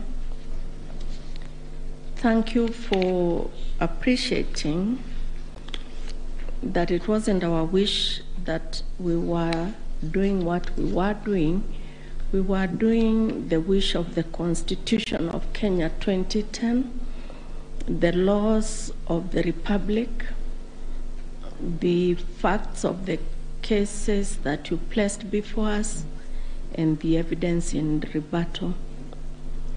We know that, and we have repeatedly said this, the President and I, whenever we have had time to talk to you in other fora, that we are incomplete without this side of the bar.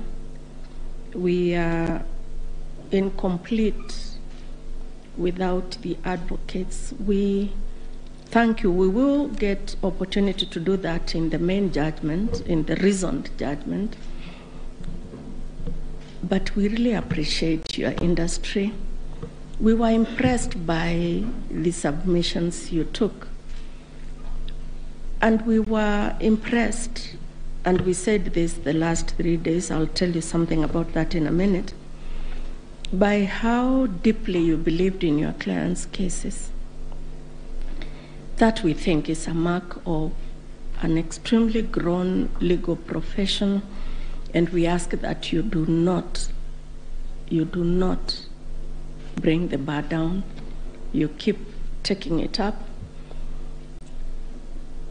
In any contest of whatever nature, and even if we say there are no winners and losers, and even if we say that the winners are the Constitution and the people of Kenya, the truth is that some 6 million Kenyans will not be happy today. But that's the nature of the work we do. What we hope, and we hope you can advise your clients and our brothers and sisters that are the Kenyan people, that that is what was expected. One side had to win. One side had to be in total or a great extent of compliance with the Constitution and electoral law than the other side. That's how we saw it. We thank you very much. We, the 7 of us, have not slept since we parted company on Friday. I think it is showing on our faces. And we thank you that you appreciate that we work under difficult circumstances, especially because of time. As ground rules, we agreed when we left you here on Friday that we would not pick any of your calls. A lot of you called us, but we just couldn't pick your calls. And I hope you understand that we couldn't. We saw that you were trying to call us, but we just could not pick the calls. I hope you understand. And now if you allow us, again, on behalf of these 7 men and women, thank you very much for appreciating what we have to do. Thank you for giving us the honor to serve this country in these capacities. And let's hope that we can continue to grow our democracy this way. And thank you very much for everything you also do for the country. And now you allow us to go home and sleep. Thank you. The court is adjourned.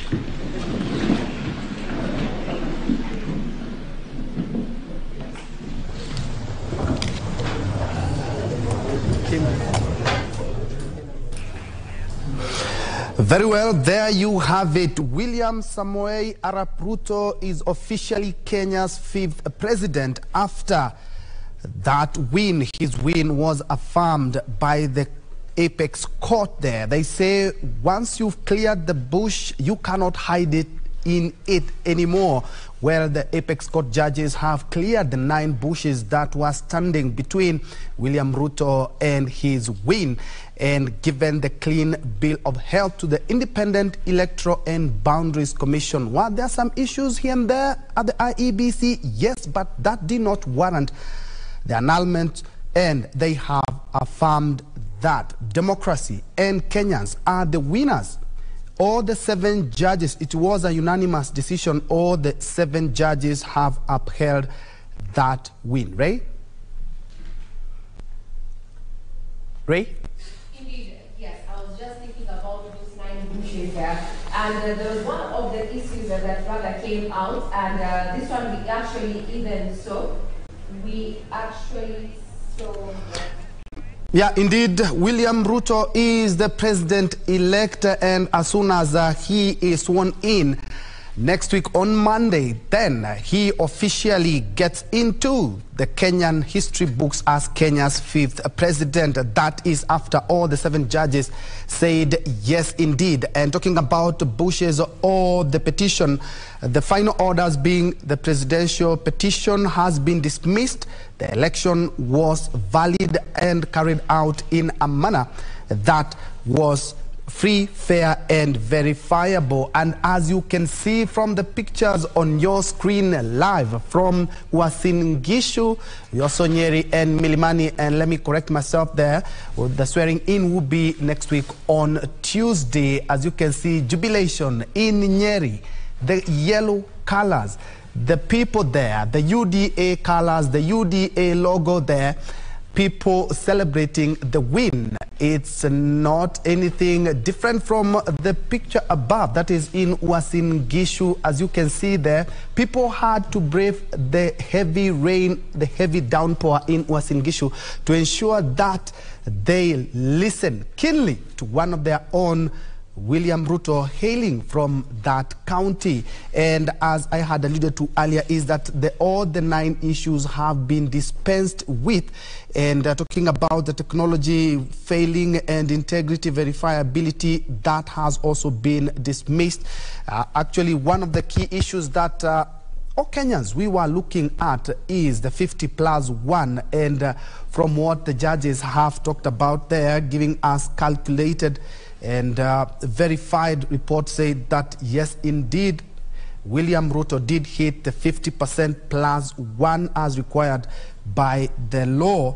And also, did the irregularities affect the final outcome? Yes, indeed, there were here and there, but that did not warrant any, the irregularities did not warrant the annulment of that presidential election. Was there interference, transmission of Form 34A, uploading of Form 34A? No evidence presented, according to the 7 judges, to show interference on the form before or during the uploading. That has also been dispensed. And also, they're talking about the postponement of the election in 8 electoral units. That has also been acted upon, and said it was a genuine mistake, and IEBC should have examined the template, but it was not a calculated move to suppress voters in the 8 electoral units. Another issue that has been dispensed with is whether the IEBC tallied verified results as required in Article 138.3 and 138.10 of the Constitution. Yes, indeed, they did that. Right? Now, some of the issues there, and I'd want us to zero in on that one of the fifth, actually the number 5 of the issues, whether there were unexplainable discrepancies between the votes cast for the presidential candidates and other elective positions. This is an issue that has perennially been questioned whenever we've had presidential petitions. We saw this happen in 2013, we saw this happen in 2017, and also now in 2022. But now issue number 6 on the conduct, and this heavily lied on the conduct of the IEBC as the agent that was in charge, or in as far as oversight is concerned, whether IEBC carried out the verification, tallying and declaration of results in accordance with Article 138.3C and 138.10 of the Constitution. Here we had the 7 judge bench actually go further to even issue a recommendation, and I want to paraphrase there with the CJ, their Chief Justice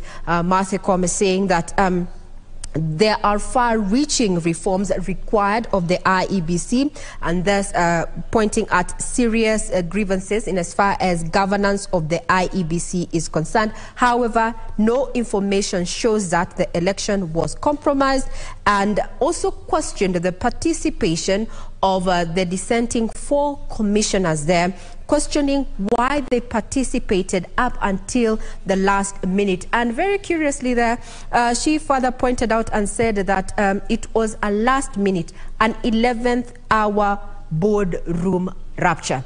I'd want to bring in the views of our lawyer here, Gibson Gisore, in regard to that particular issue, the verification, tallying and declaration of results, and the implications it has therein into the conduct of the IEBC and also the conduct of the chair. These have been adversely mentioned by the petitioners and now the judges while actually doing the pronouncement of the verdict therein. So what is your take in regard to that, Gisore?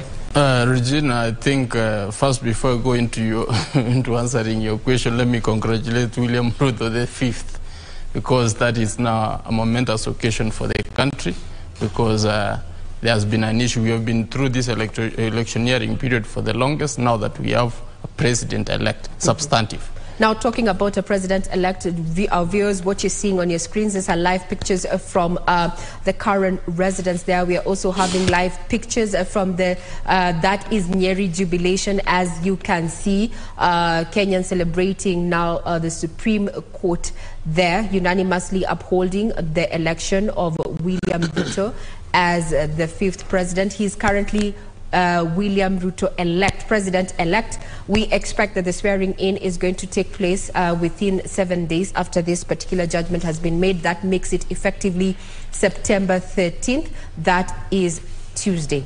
On your split screen there, you're having different views there. We have Nyeri there in celebration. We are having sights and scenes also from current residents, and we are also having pictures from Uasin Gishu County, County 2, 027 there, and in Eldoret. Seemingly a calm crowd there celebrating that particular decision by the IEBC, by the Supreme Court there, upholding the election of William Ruto as president-elect. His swearing-in ceremony will be on the 13th of September, 7 days after the pronouncement there by the 7-judge bench there, led by none other than Chief Justice Mahakama.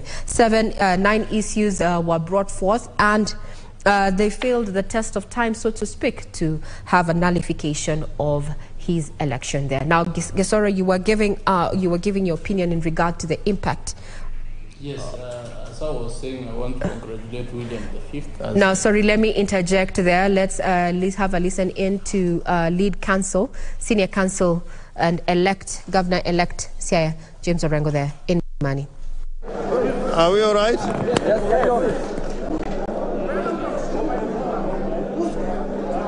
First and foremost, I want to thank our team of lawyers.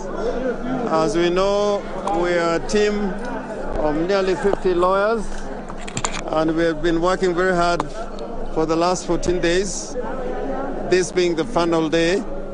Secondly, we want to thank our clients, the petitioner number 1, Raila Amolo Odinga, petitioner number 2, Martha Karua, and other eminent persons in this team, including Senior Counsel Stephen Kalonzo Musyoka, for having their trust and confidence in this team of lawyers to prosecute their case in petition number 5, which has been consolidated with other petitions and put their case before the Supreme Court. I want to say without a fear of contradiction that we do not agree with the decision of the Supreme Court. Like Al Gore, I will say we accept the decision, but we do not agree with it. And I am saying this as a seasoned practitioner that courts sometimes make mistakes which have to be corrected over time. Courts make political decisions. As you know, in the United States of America, there has been a long-standing case that has been held as universal truth of jurisprudence involving women's rights, Roe versus Wade. It took them 50 years to overturn that case because of a Republican Congress and a Republican president and a Supreme Court that was basically appointed by Republicans. And therefore, I want to say, yes, in accordance with the law, we got to accept this decision as the law of the land. But I think it is a very ideological decision. I think there are a lot of what was said in the judgment, and we'll have time when that judgment comes out to put out a critique. But all it means is that in our jurisprudence, the petitioners will always have a big burden to carry when you have an electoral commission which is not open and transparent. The best way for this court to have made a decision was with the servers to be fully opened and all the election materials be placed before the court, as would happen in a case where justice has to be rendered. As you know, and I am saying this again without fear of contradiction, we wanted a comprehensive audit of not only the technology that was applied by the Electoral Commission, but we wanted a proper audit. Although time was of the essence, but I think we had sufficient time to carry out a proper audit, including looking at the issue of the foreign intruders, the Venezuelans, which you'd notice the court avoided in making any comment about those intrusions and invasions of the system, the technology, the IT structure. That again, the court did not refer to, but probably in the judgment, the recent judgment that is coming on the 21st, they will say something about it. And therefore, I want to end by saying the rule of law should prevail. The court normally has the last word in making a statement as to what is the law of the land. But as citizens who are sovereign, we are we're entitled to disagree and disagree very vehemently. I think the court, in conducting the proceedings during the hearing, I think they were patient.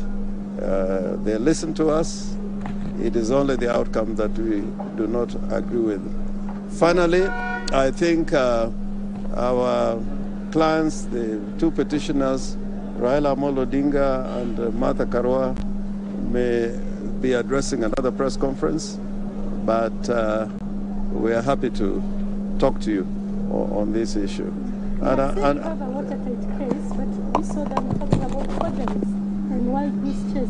Did that surprise you? No, I mean forgeries. When the DCI, the Director of Criminal Investigations, what we put before the court, a lot of it was from an agency of government.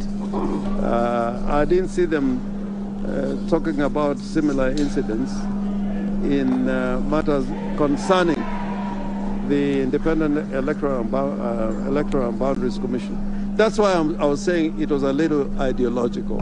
They were looking for things on which to destroy our case, but similarly not taking sufficient time to look at what happened on the other side. And that will be another story for another day. Would you admit you might not have been well prepared for this case? We were very well prepared. I think compared to 2017, we were a lot more well prepared. What would be the 2 or 3 points of mistake that you say the court might have made mistake on that? Fundamental. In 50% plus 1, I think they were ideological. We are using the baseline of total registered voters in the land as against those who turned out to vote.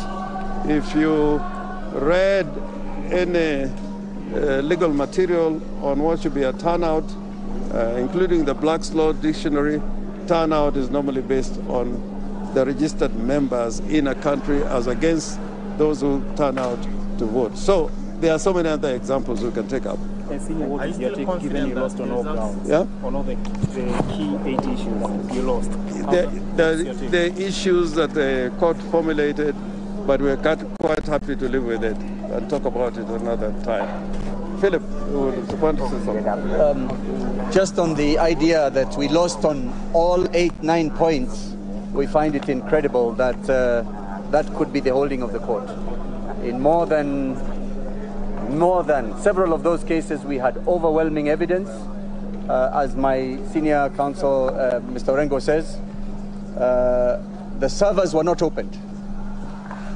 The involvement of the Venezuelans for a full month before, half a month before the elections and up to the 16th of August was not explained. No, it wasn't even offered. We perhaps are a little distressed on the over-reliance of a registrar's report that has no input from us.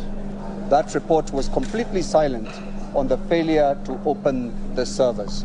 The servers, repeat, the servers have all the answers. The exact role, we provided evidence that the Venezuelans were downloading documents, creating documents, and generating documents. None of that was touched. But as my colleague says, we hope they'll address all this in the final judgment.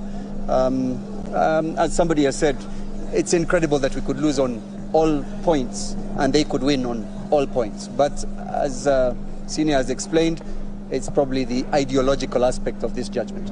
Are you still confident on the 21st it will be a different one? No. They have tied their hands. They can't get out of it. They have given their final decision.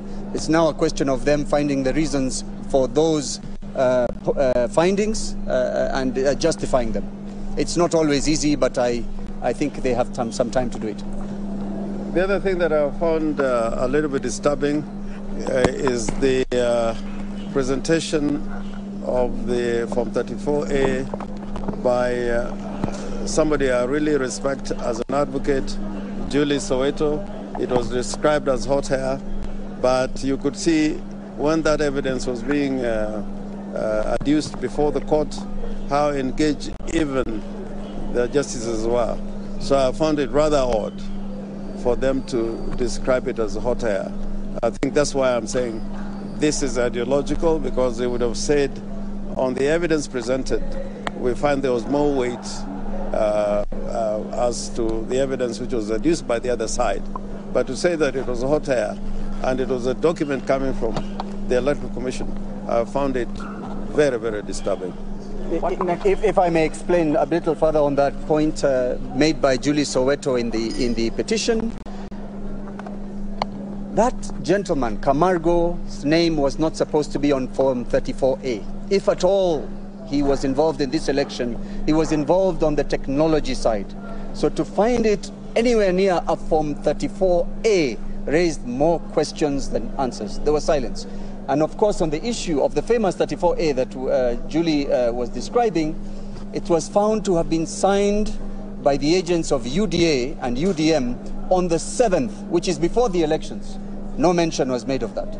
So many things, many questions, perhaps more questions than answers, but it is the decision of the court. They have to live with it just as we have. Is that all? Thank you. Professor Agenda may want to say something. Okay. Sawa.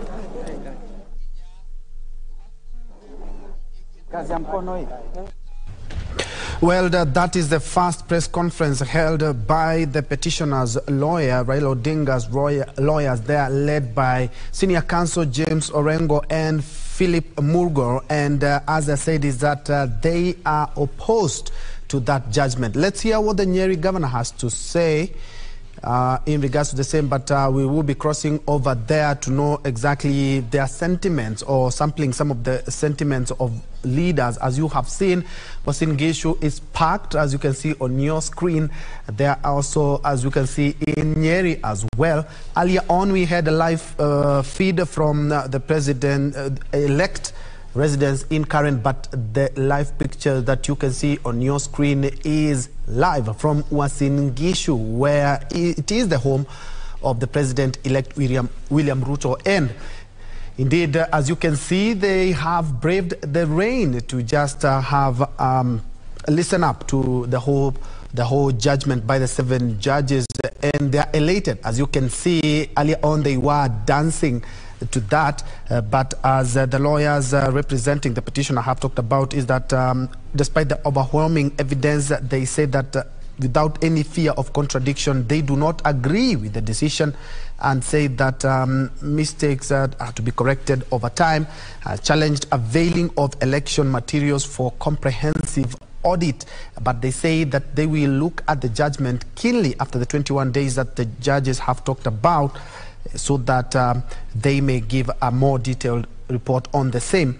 They say they were more prepared than the year 2017. Ray, they say that they were even more prepared than 2017.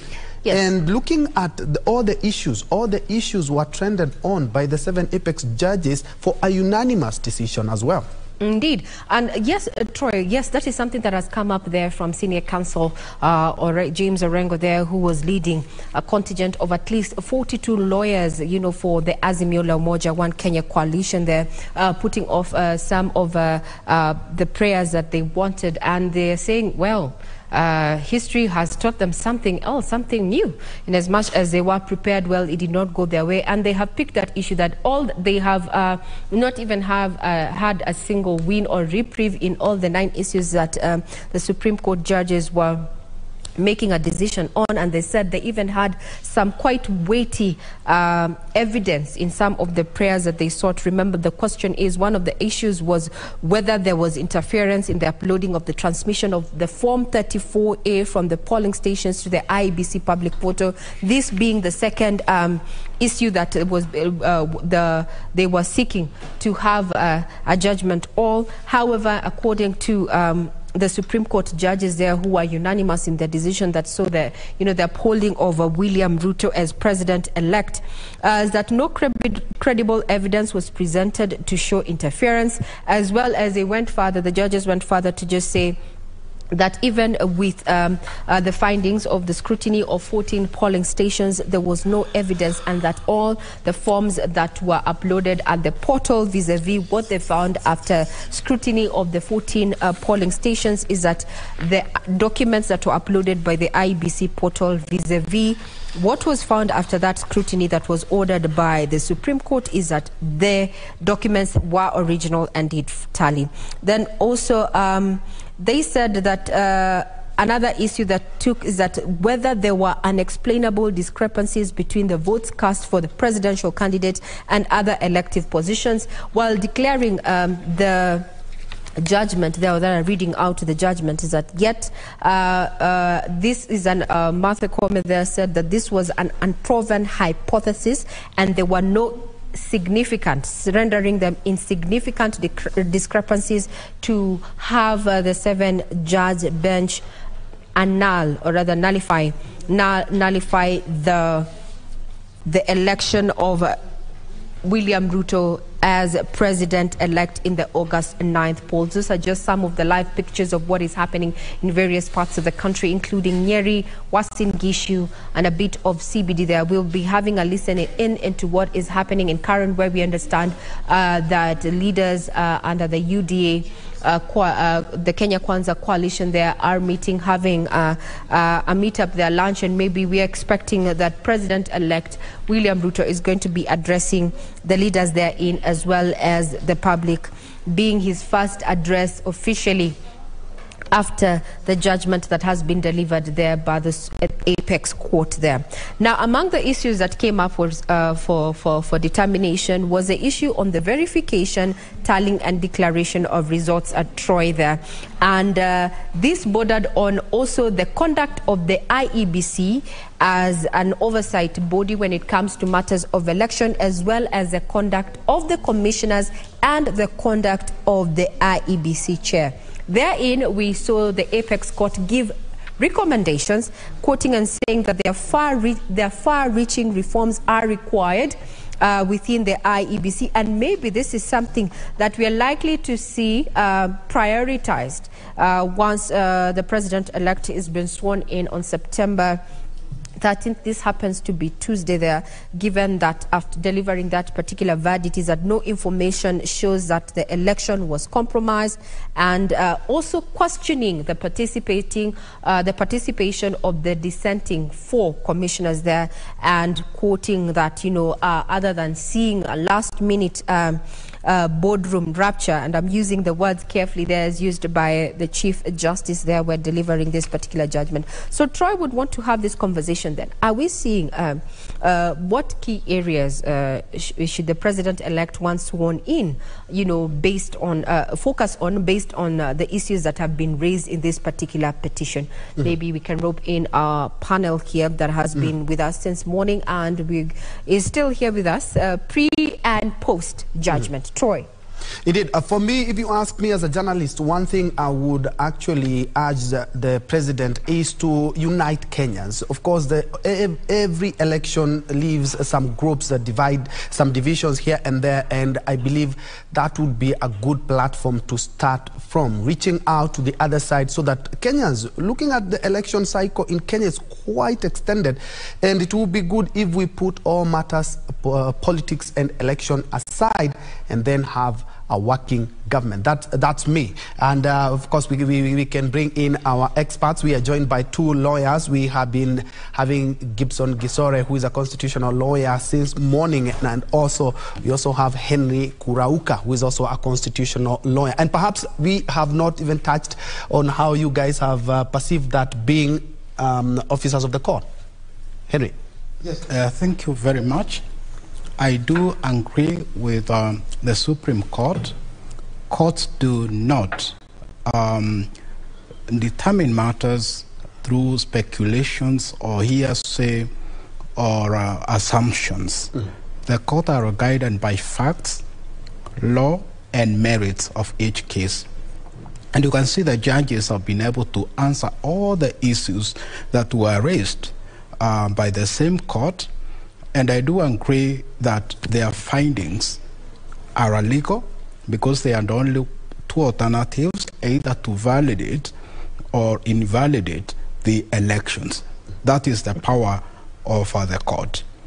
The other thing I would like to state is that for the entire judgment, that's where we may find the recommendations. That is, within 21 days, we will be able to read the entire judgment and try to see the recommendations brought by the Supreme Court.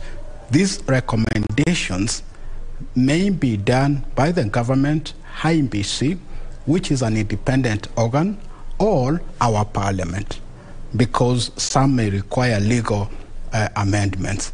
The other thing I would like to say is that courts do not conduct elections.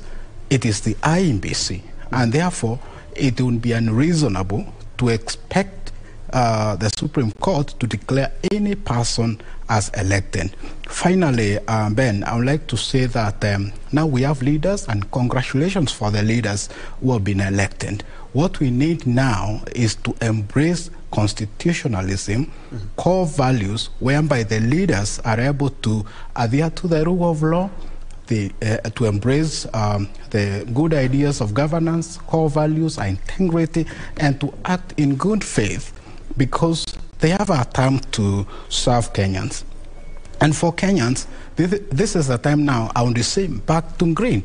We go back to our usual activities, our day-to-day, because at the end of the day, people of Kenya are the sovereign according to our constitutions.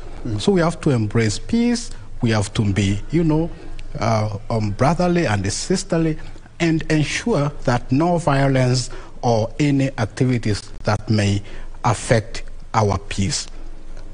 Perhaps I would take this opportunity to say congratulations to our president-elect, who will be sworn on 13th of September, which is a public holiday by dint of the presidential assumption office. And just a quick one. What stood out for you as a lawyer and in regards to that judgment, and bearing in mind that all judges affirmed and all issues were thrown out? Yes, one thing that came out very clearly is the unanimous judgment. It is very rare to find the